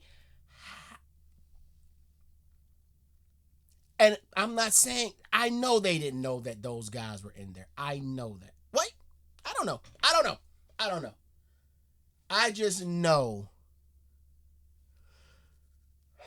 And it sucks that it don't count against their kill, but even though we're going to count it for them since it wasn't in the air. But to land a hit like that, bro. Like to land a hit that's carrying that much power in it is amazing, y'all. How does that happen? How does that happen? How do you score? How is your luck? Because he's going around telling people, I'm just lucky. How is your luck that good? How?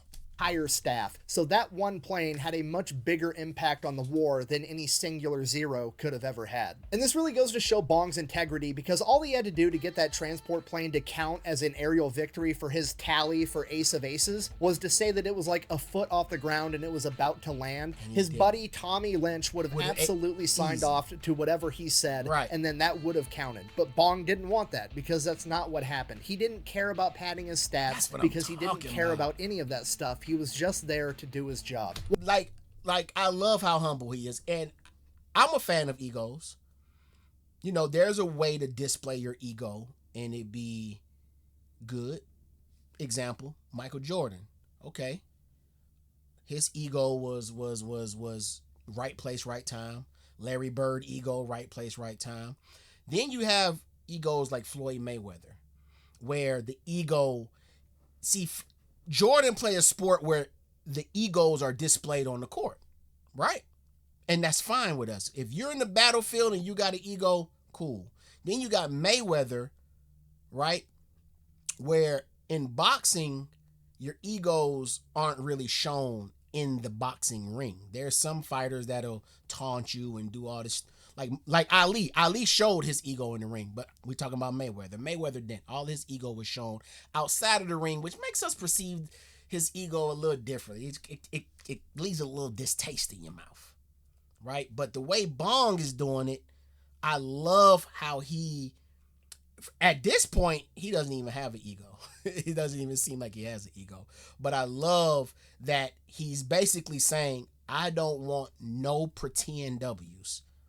I want all my W's to be legit W's. Even though we live in a world where other people create the W, the standard on W's, but he's saying, I'm playing in a game, I'm playing in a sport, this is my sport, and I don't want you to tell me I hit the game-winning free throw and I missed the free throw. I don't want that. I want all my W's to be legit, and I fucking love that about this dude right now. I'm feeling good. Hold on, y'all. Let me grab. Hold on. I'm feeling away. I'm feeling good. Okay. I'm feeling like a pilot. All right. I'm feeling like I can do this too. That's what I'm feeling like. So just bear with me. Let me grab me some. Hold on now. Grab me some damn some pilot aviator frames. I'm feeling good. Okay. I'm feeling good. We're going to go with the Boeing. We're gonna do some Boeings, y'all. I don't know if it's going to show. We're going to do some vintage Boeing 5701s. Let's go.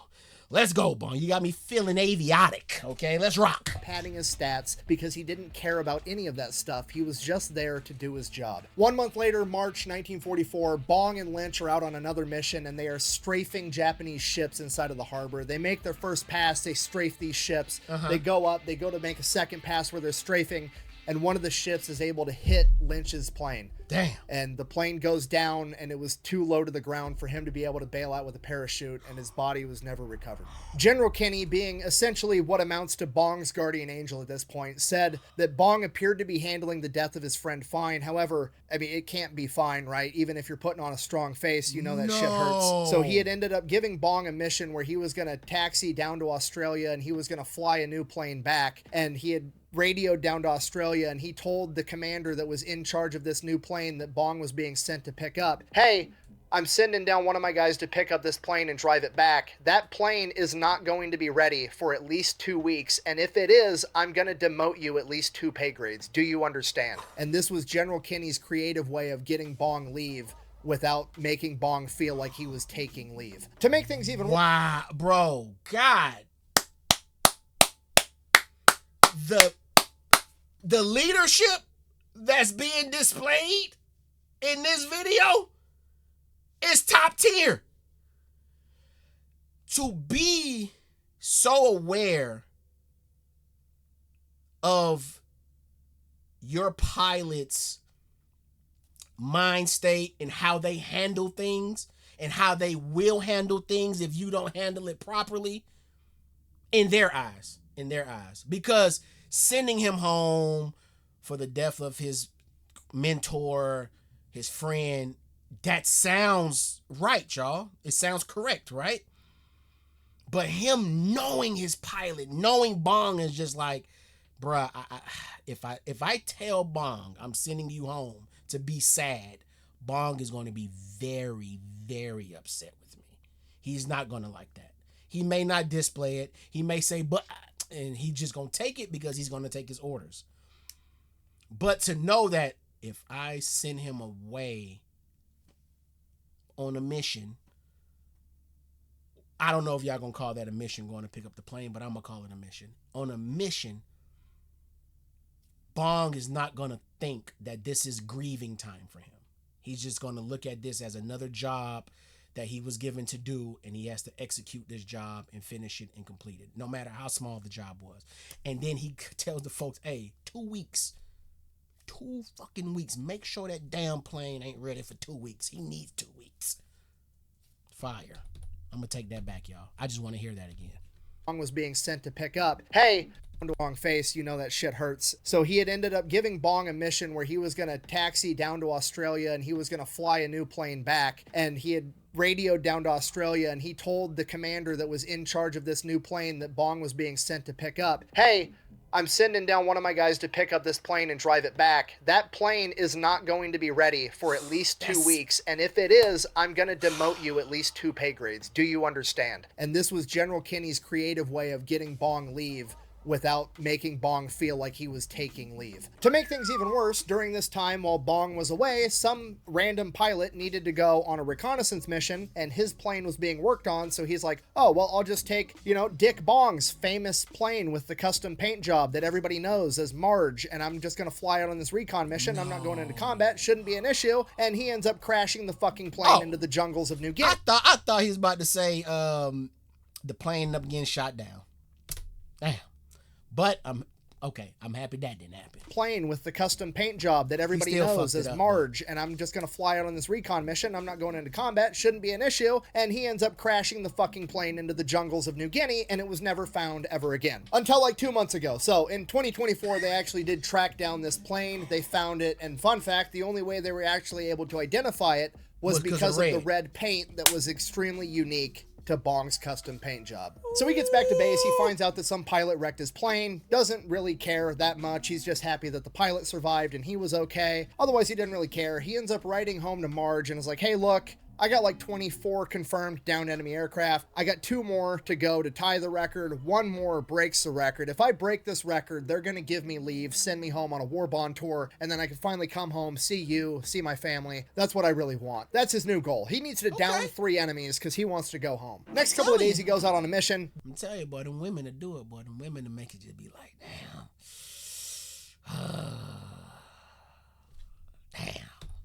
That's his new goal. He needs to down 3 enemies because he wants to go home. Next couple of days, he goes out on a mission. Dick Bong wants to down 3 enemies. He's going to down 3 enemies, and that's exactly what he does. He downs 1, downs another, downs the 3rd right above the water, like 10 feet above the waterline. He absolutely smoked this last 0. Goes back, lands. He's like, cool, I just broke the record. And they're like, well, actually, there was no film in that random P-38 that you jumped in because, your plane was gone and nobody loaded that spare P-38 up with gun film. And there's only 2 witnesses for 2 of the planes and nobody saw the 3rd one. So now you're just tied for the record, actually. To which Bong is like, fine, whatever. Goes up the very next day, shoots down 1 enemy. Now he's at 27. He's broken the record. Are you not entertained? Are you not? Are you not entertained? So now he's got 28. He is the ace of aces. He has had more aerial victories than any other U.S. aviator in U.S. military history. The news breaks out. They're having celebrations, the whole 9 yards. Eddie Rickenbacker, his childhood hero, calls him on the phone. They record the conversation. It's like scripted, so it's kind of awkward, but they record the conversation they have. Eddie Rickenbacker sends in that case of scotch that he promised. General Kinney gives him that case of champagne that he promised. Now remember, this isn't too far after Prohibition. Giving troops alcohol was controversial when they said they were going to do it. It's probably going to be controversial when they actually do it. So General Kenny's boss, General Hap Arnold, actually sends him a bunch of Coca-Cola instead, and then General MacArthur gets reminded of the fact that he promised to send Bong, or whoever breaks Rickenbacker's record, an entire case of champagne. So naturally, MacArthur, being a man of his word, sends that case of champagne. No, I'm just kidding. MacArthur, remaining entirely on brand, proceeds to smoke his corncob pipe while shying away from conflict and having other people handle it for him. He has his staff issue a public statement, more or less wagging the finger at General Kenny and Eddie Rickenbacker, saying that he doesn't think it's appropriate to incentivize young troops with alcohol. Lying son of a bitch. I'm sorry, I'm not a very big MacArthur fan and it's showing. I apologize. Anyways, the media goes absolutely crazy and they all show up. They want to take pictures of Dick Bong, America's ace of aces, with his legendary P-38 Marge. And they get there and they're like, oh yeah, that plane crashed. We don't have it anymore. It's not that big of a deal. He only shot down like 4 planes in it anyways. He's just been flying normal P-38s like everybody else the rest of the time. But the Army PR department's like, no, we'll make another one that's an exact replica. So they go, they get another P-38, they paint it up the exact same way. And then he goes and takes a bunch of pictures with it, despite the fact he's never even... Department's like, no, we'll make another one that's an exact replica. So they go, they get another P-38, they paint it up the exact same way, and then he goes and takes...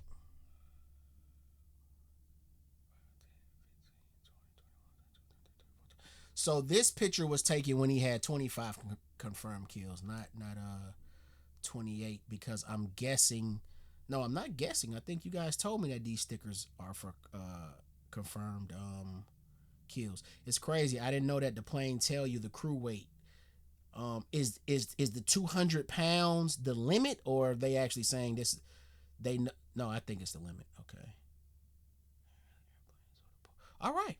Okay. So they go, they get another P-38, they paint it up the exact same way, and then he goes and takes a bunch of pictures with it, despite the fact he's never even flown the thing. Not long after this, Bong gets word, hey, you're grounded, you're gonna go back to America for a little bit, you're the new ace of aces, we can't be sending you up on missions and having you getting killed, you're way too important. So, he kinda sorta got exactly what he wanted, but Bong has one request for Major Kenny. Once he gets back to the States, but before he goes back home to Wisconsin, he wanted to attend gunnery school. To which General Kenny and everybody else in the chain of command was like, what the fuck are you talking about? You're the best fighter ace in American history. Wait, before he explains, he was training. He was a gunner trainer on the... What's that plane that... I think it was a Texan? I think that was the name of that plane. Yeah, the trainer plane. He was a gunner trainer. So, damn, didn't he have to attend gunner school to train on guns? Am I tripping, y'all? Because I feel like I am. Every time I ask that question, it's because I think I know I'm tripping, but I just be needing reassurance because something ain't adding up. But Nick gonna make it make sense. Let's go. In the chain of command was like, what the fuck are you talking about? You're the best fighter ace in American history. Why do you want to go back to school for more training? Then, in what is probably the greatest demonstration of humility and leadership that I've ever seen, Bong goes on to explain to General Kenny that he doesn't feel like he's very good at gunnery. He doesn't feel like he's a good shot. And he tells the general, I don't shoot that great. I just get so close to the enemy I can't miss. At a range, I'm not that good, and I feel like when I was taught gunnery 3 years prior, it was when we hadn't fully developed it, and I feel like they've made a lot of advancements, and I need to go learn that so that when I come back, I can teach all my men that missed out on that training as well. So they agree. What the fuck does he mean come back? I thought this was it. Your last rodeo, dog. You said you want to go home. Marge is waiting. What do you mean come back? Bro, this level of determination and dedication.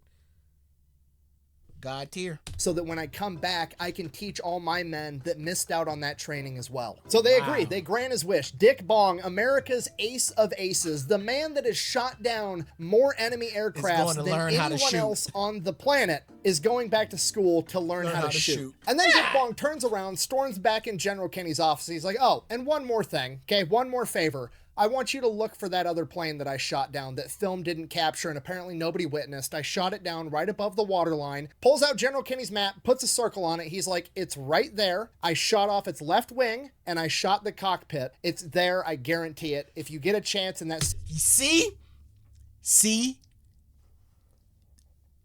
the ego shows itself. There's a right way, and that's the right way to do it. That's his ego. Because he could have let it go because he already beat the record. He went out the next day after they told him ain't nobody see it, and he got the kill. But he's like, nah, bro, I tell the truth. It's enough I didn't take the kill when I took down the plane that had all the generals, that had all the op leaders on it. It's enough. God damn it, I've had enough. It's enough I didn't claim that. Now you gonna tell me one that I actually did do? The one that was supposed to beat the record, you gonna tell me they know it don't count? Nah, motherfucker, go find it. It's right here. It's right there. It looks like this. It looks like that. Of course I know what it looks like. It was the fucking record-breaking goddamn plane, man. Yes, I know what it looks like. That's that ego. That's the right ego, though. And you see he was walking out, and he said, fuck it. One more thing. This is the ego talking. Go find that plane, bro. I want my kill, dog. I want that one. I don't want the one that y'all think I broke the record with. I want the actual one I broke the record with.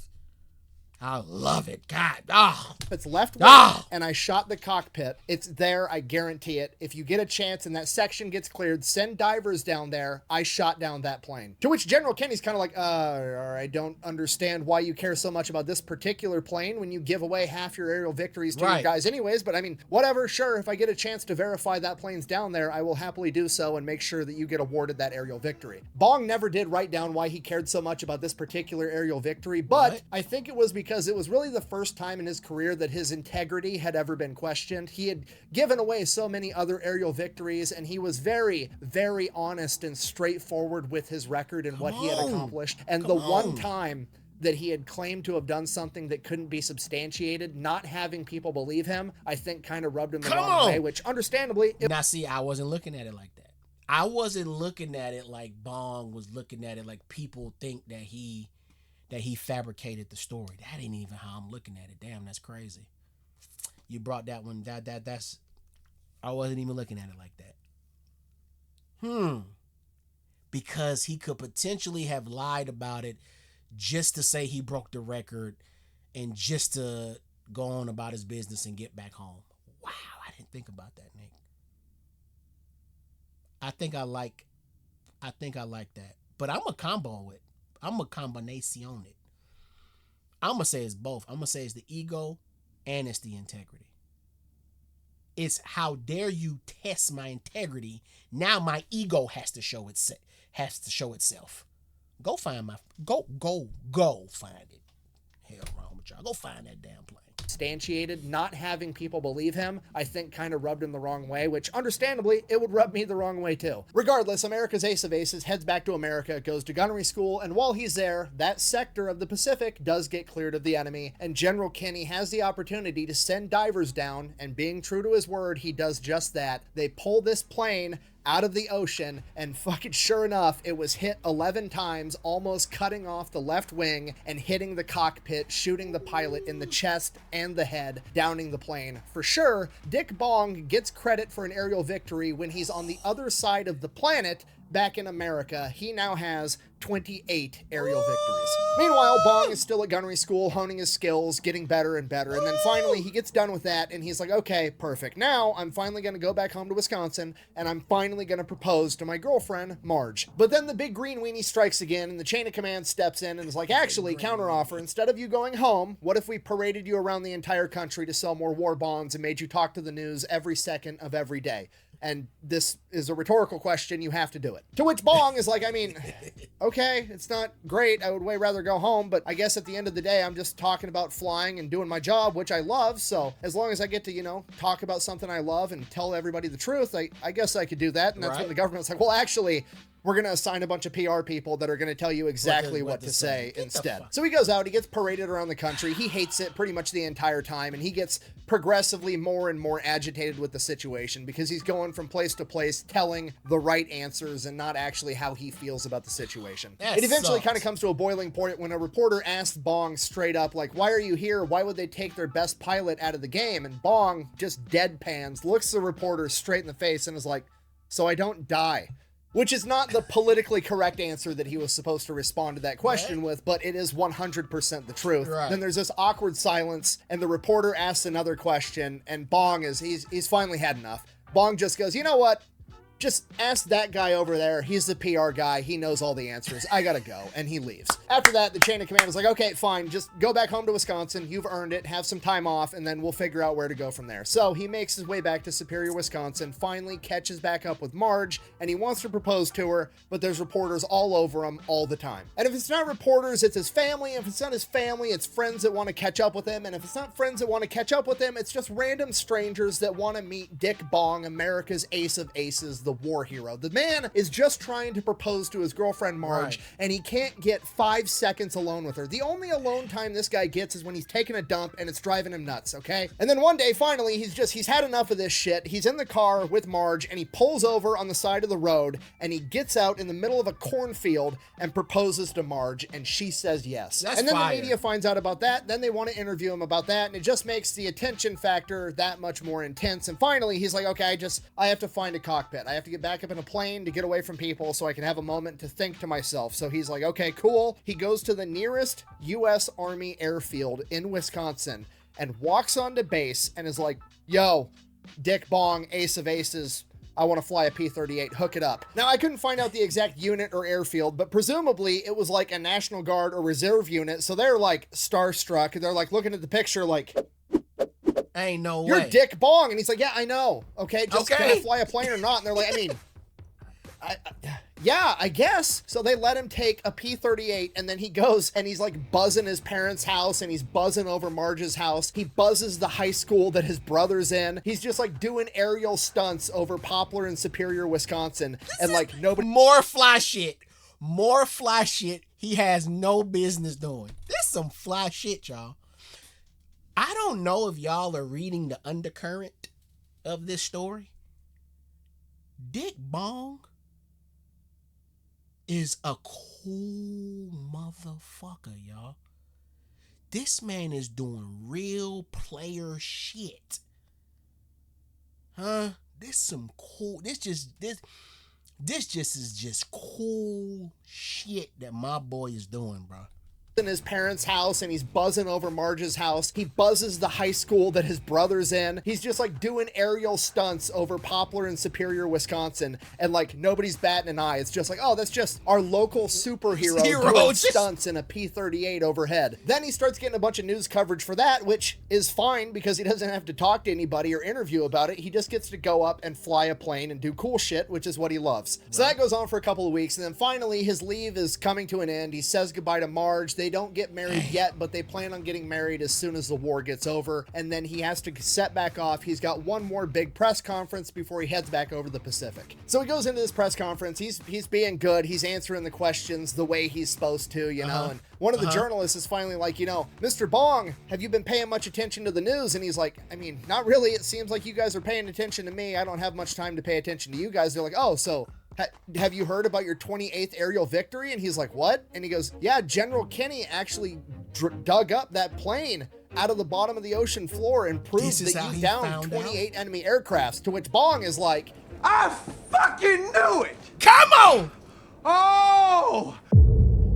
That's the Hateful Eight. I think that's Hateful Eight. I think so.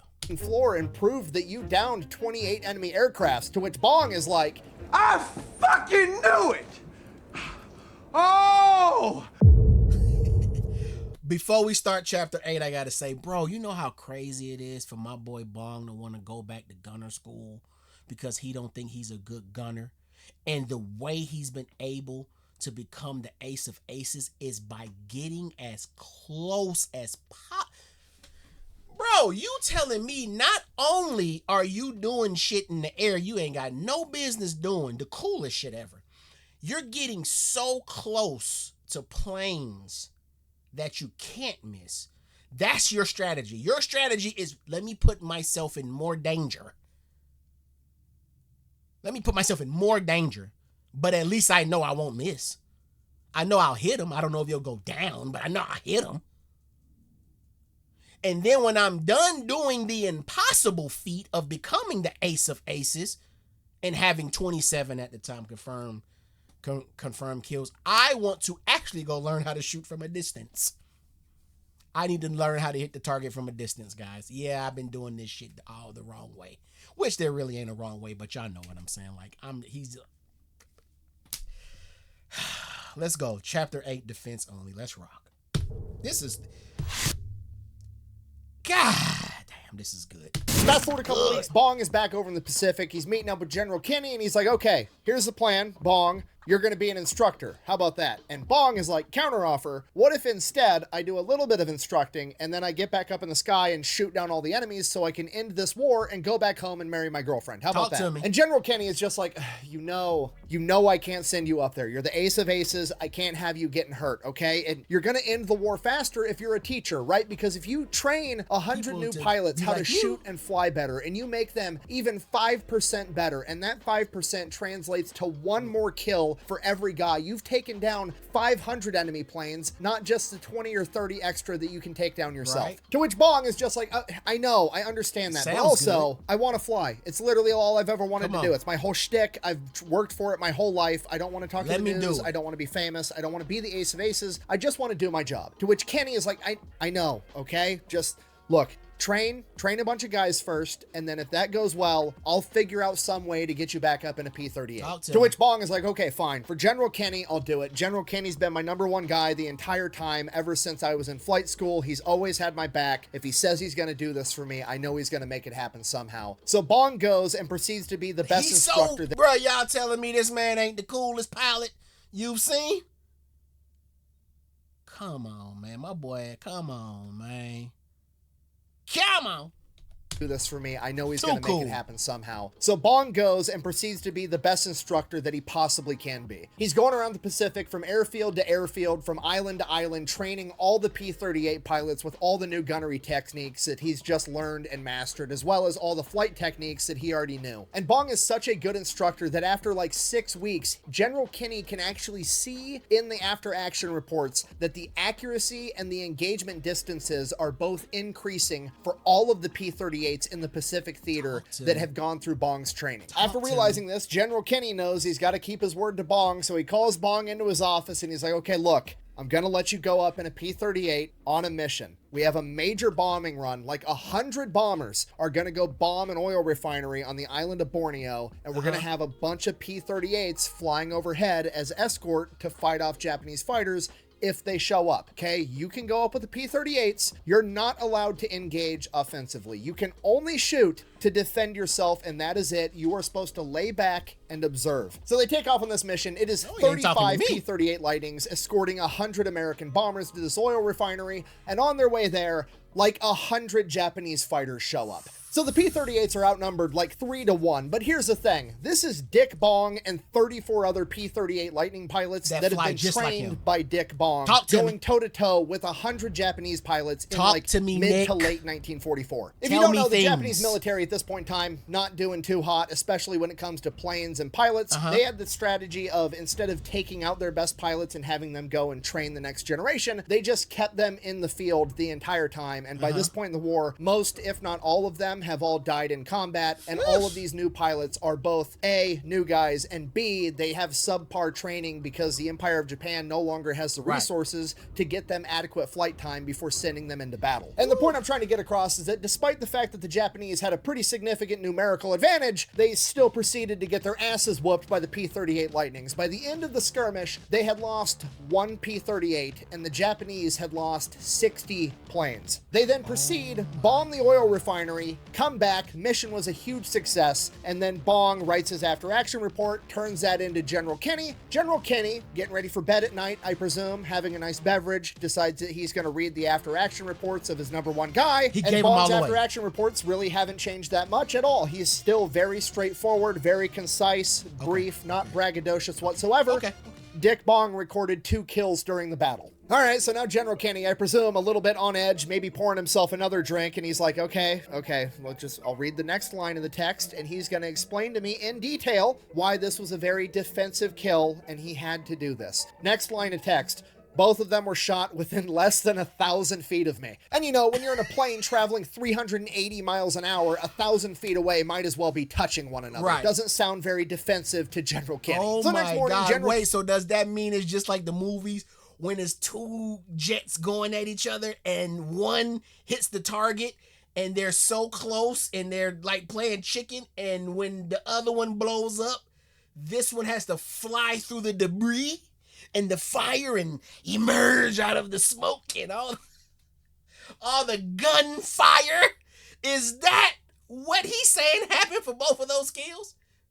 Man, get the fuck out of here. No, he didn't. That ain't what he's saying. Way might as well be touching one another. What he Doesn't said. sound very defensive to General Kenny. So next morning, General Kenny calls Bong into his office and is basically like, dude, we had a deal. You were just supposed to be observing, okay? You were only supposed to defend yourself. To which Bong is like, I was. They were both defensive kills. Well, I mean, at least one of them was. And General Kenny's like, okay, whatever. I'm listening. Let's hear this excuse. Okay, well, the first plane I actually did attack, but I only attacked because I was observing like I was supposed to be doing. I was just watching. And because I was the only one observing the battle, I was the only one that noticed the Japanese recon plane that was running away from the battle to go get backup. And I knew that I had to go shoot him down so he didn't bring a bunch of backup.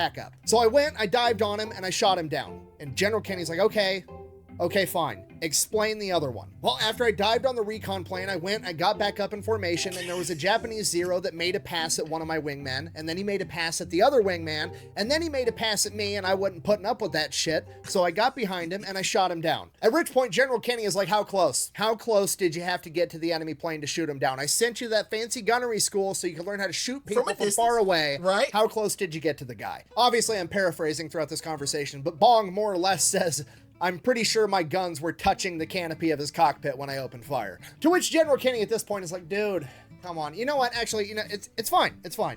We destroyed that oil refinery. The war is coming to an end. There's really not many more missions to even send you out on, so I hope you enjoyed your last hurrah. That was probably the end of it. The war's basically over. Everything's fine. Congratulations. You got 30 confirmed aerial victories. Nice round number. You destroyed Eddie Rickenbacker's record. Just...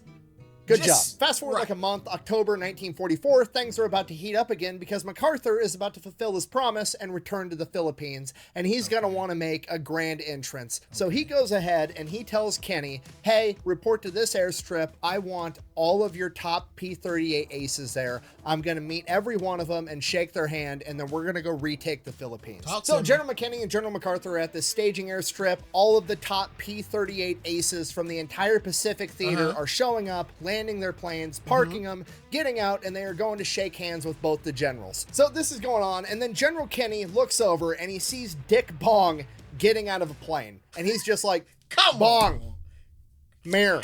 Bong comes walking up with a big shit-eating grin on his face, greets the generals, at which point General Kenny is like, what are you doing here? What are you doing here? And why Dick Bong is like, what, General, the standing order that I was told was that all P-38 Lightning aces are to report to this airstrip at this time. So here I am. Come on. I mean, he doesn't come out and say it, but he basically says, you know, you guys thought you were going to have a badass convention and I wasn't going to show up, really? So General Kenny... Wait, wasn't that was the last Top Gun, I forget the name of it, where he was brought back to train. Man, all of this shit is making the Top Gun movies make sense now. He was brought back to train, but also got back in the air, and okay. All right. You know, you guys thought you were going to have a badass convention and I wasn't going to show up, really? So General Kenny is like, Bong, did you take that order to mean that we were actually going to let you fly combat? To which Bong replies, I don't know, can I? And as soon as he says that, the alarm sirens start going off because the radar array has picked up 5 enemy planes headed towards the airstrip. Bong pretty much yells dibs and runs out to his plane and gets airborne, and 4 other ace pilots are looking like, was that Dick Bong? We better follow him, so they go with him. They go up there, shoot down 4 of the 5, no problem, and the other one gets away. How many men does it take to deliver a message? 1. And one of those kills goes directly to Dick Bong. He's been there for a total of like 15 minutes. He's already scored an air-to-air victory in front of 2 of the generals and pretty much everybody else. The very next morning, Bong volunteers to go out on a non-combat recon mission by himself early in the morning, you know, kind of trying to make it up to the chain of command. Like, hey, I can be here. I don't necessarily have to go out on the combat missions, but I love flying. I want to help you guys. Like, even if it's just flying out and looking for another airstrip because this one's kind of cramped, I'm happy to do it. That was his intentions. He gets airborne first thing in the morning by himself, and as soon as he gets up in the sky, the fucking tower radios him and is like, hey, we've got 2 enemy planes coming towards the island. And Bong is like, yes. Bear in mind, at this point in time, Yes. Bong can still only fight defensively. However, he's the only one up in the air that's going to be able to stop these 2 planes before they strafe the entire camp. So, sounds defensive enough to him, and sometimes the All right, so in this video, I think I've heard Nick use the term strafing. Just a couple. I don't think I've done that many Air Force videos or pilot videos. I've heard that term, but I'm collecting that in this video, strafing means fucking destroy whatever's on the ground.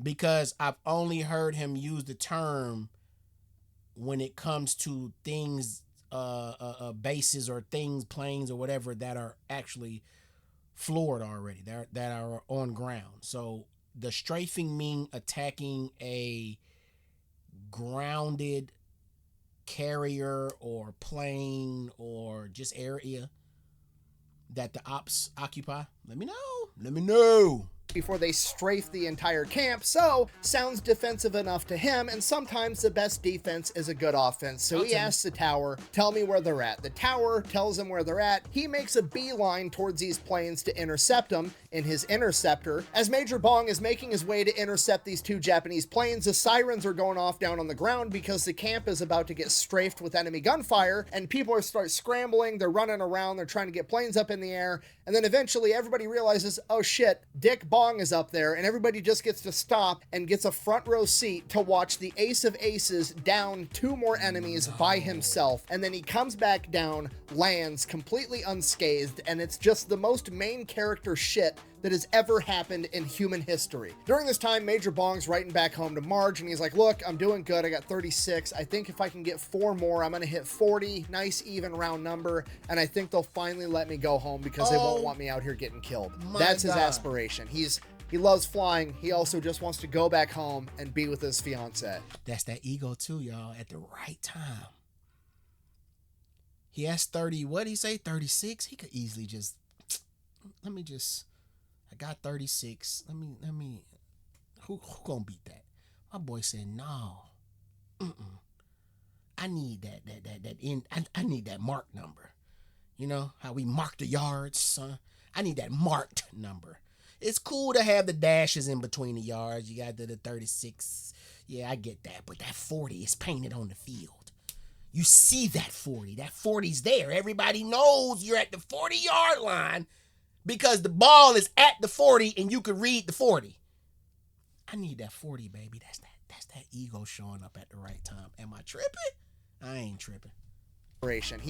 He loves flying. He also just wants to go back home and be with his fiance. And then one day the air raid sirens go off, and when that happens, whatever pilots are available jump in whatever planes have fuel and ammo in them, and they take off and they handle the issue. And it just so happens on this particular day that some random military pilot by the name of Captain Davis goes and jumps in Major Bong's plane to go up and handle the issue. And as soon as he gets airborne, for whatever reason on this particular day, Major Bong's P-38's plane has an engine blow up, causing him to lose control of the plane and crash it back into the island, killing Captain Davis pretty much instantly. The initial reports were saying that Major Bong was killed in combat. However, everything would get figured out and settled within a couple of hours, and everybody would realize that America's ace of aces has somehow yet again, by seemingly a random act of fate, avoided death. After this, General Kenny realizes he has to get Bong out of here and back home. The kid has earned it, and the best way he's going to be able to get him out of here is to get him the Medal of Honor. So he goes to the chain of command, and he's like, hey, I want to get Dick Bong the Medal of Honor. To which they're like, okay, for what? And he's like, what? What do you mean? I'll tell you what. God. Here's the dates that he's been... Just what the fuck, man? What do you mean for what? There's no way you're asking me what do you mean for what?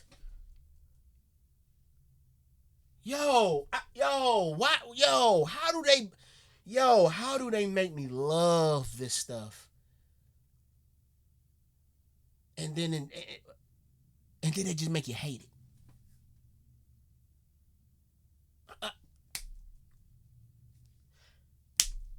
The fuck did you...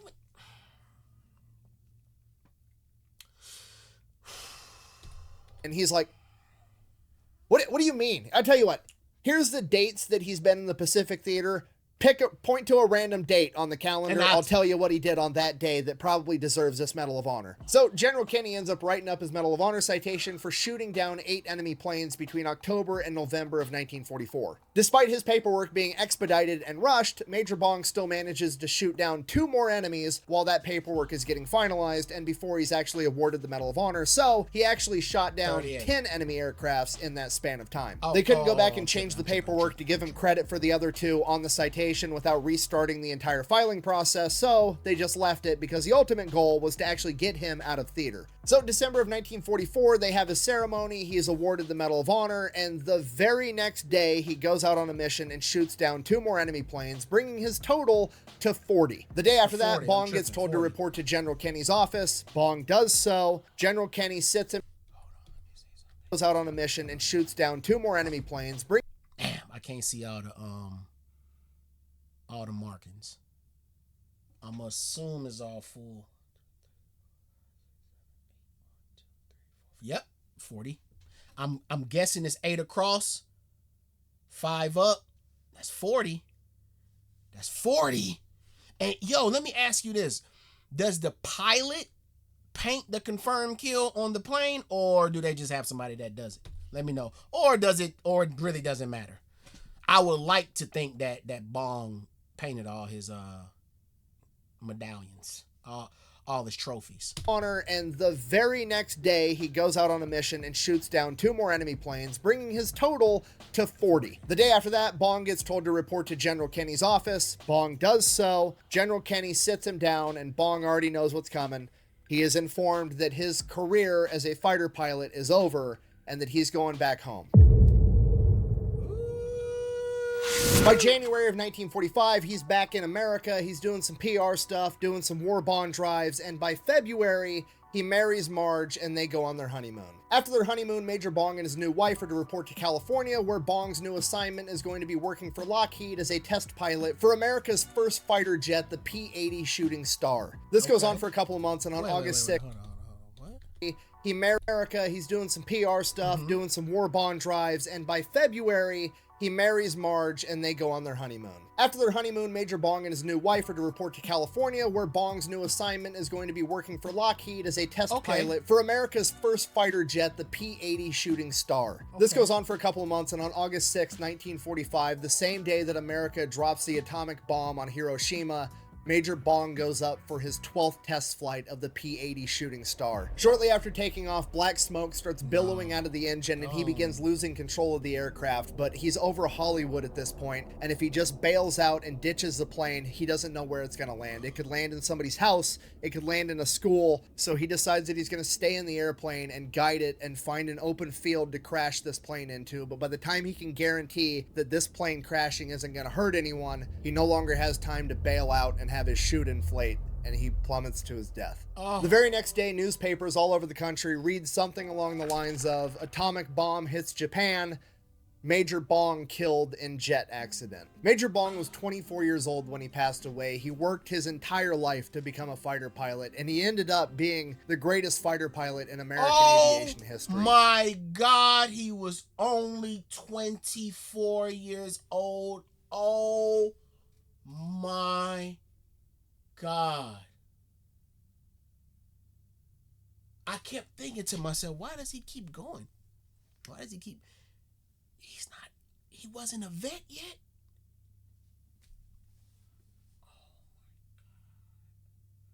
Oh my God, bruh.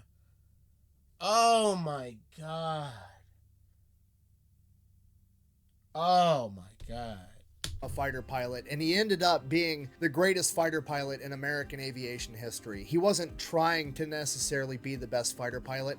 He certainly didn't care about being the best fighter pilot, he just was. He flew 146 combat missions in World War II when the average pilot at that point in time only flew 30. He's credited with downing 40 enemy aircraft, and that's not including all of the probables, and it's certainly not including all of the ones that he basically shot down and let his men finish off so that it could improve their morale. So in conclusion, that is the absolutely incredible story of America's ace of aces, Richard Bong.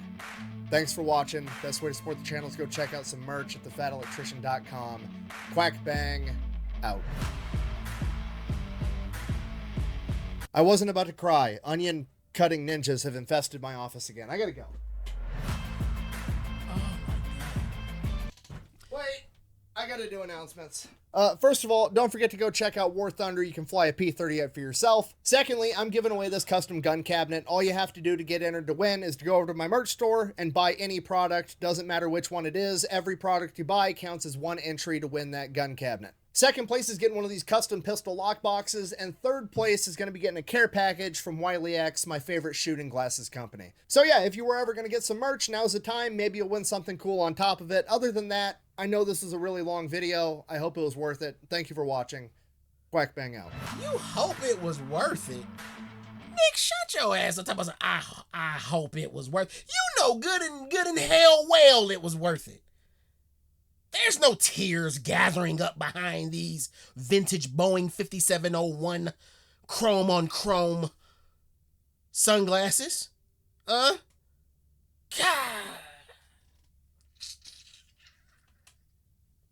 Damn, bro.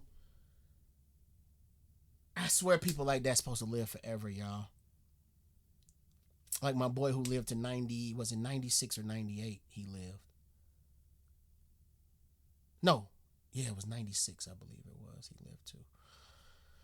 Oh my God. What an incredible... You're telling me... Am I the only one? Because these are my first time watching these videos. I know you guys watch these videos over and over because y'all watch reactors react to them. Am I the only one that first time watching these are like the way Nick is telling the story, you just lose track of actual time in the story? Like you couldn't have told me that this career wasn't over a span of at least 18 years. This was within his 4-year first run. Oh my God. Well, was it? Oh no. I don't know. But y'all get what I'm saying, bro. I'm thinking this happened at least over 15, 18 years. This shit happened. Just in a few years, not even a handful of years, man. Barely, bro. What an incredible story. And can we not act like General Kenny wasn't Professor Xavier or somebody? Like he's main Nick, I don't know if you knew that you really wrote this like it was like we talking about a supporting cast. We talking about a supporting cast. That's one. Kenny is one hell of a character. Oh my God, just a brilliant mind if you ask me. He knew what a great leader. Brilliant leader. I'm sorry. Brilliant leader.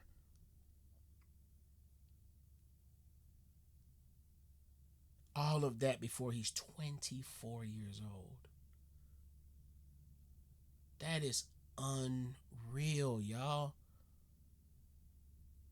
I haven't been 24 in almost 2 decades.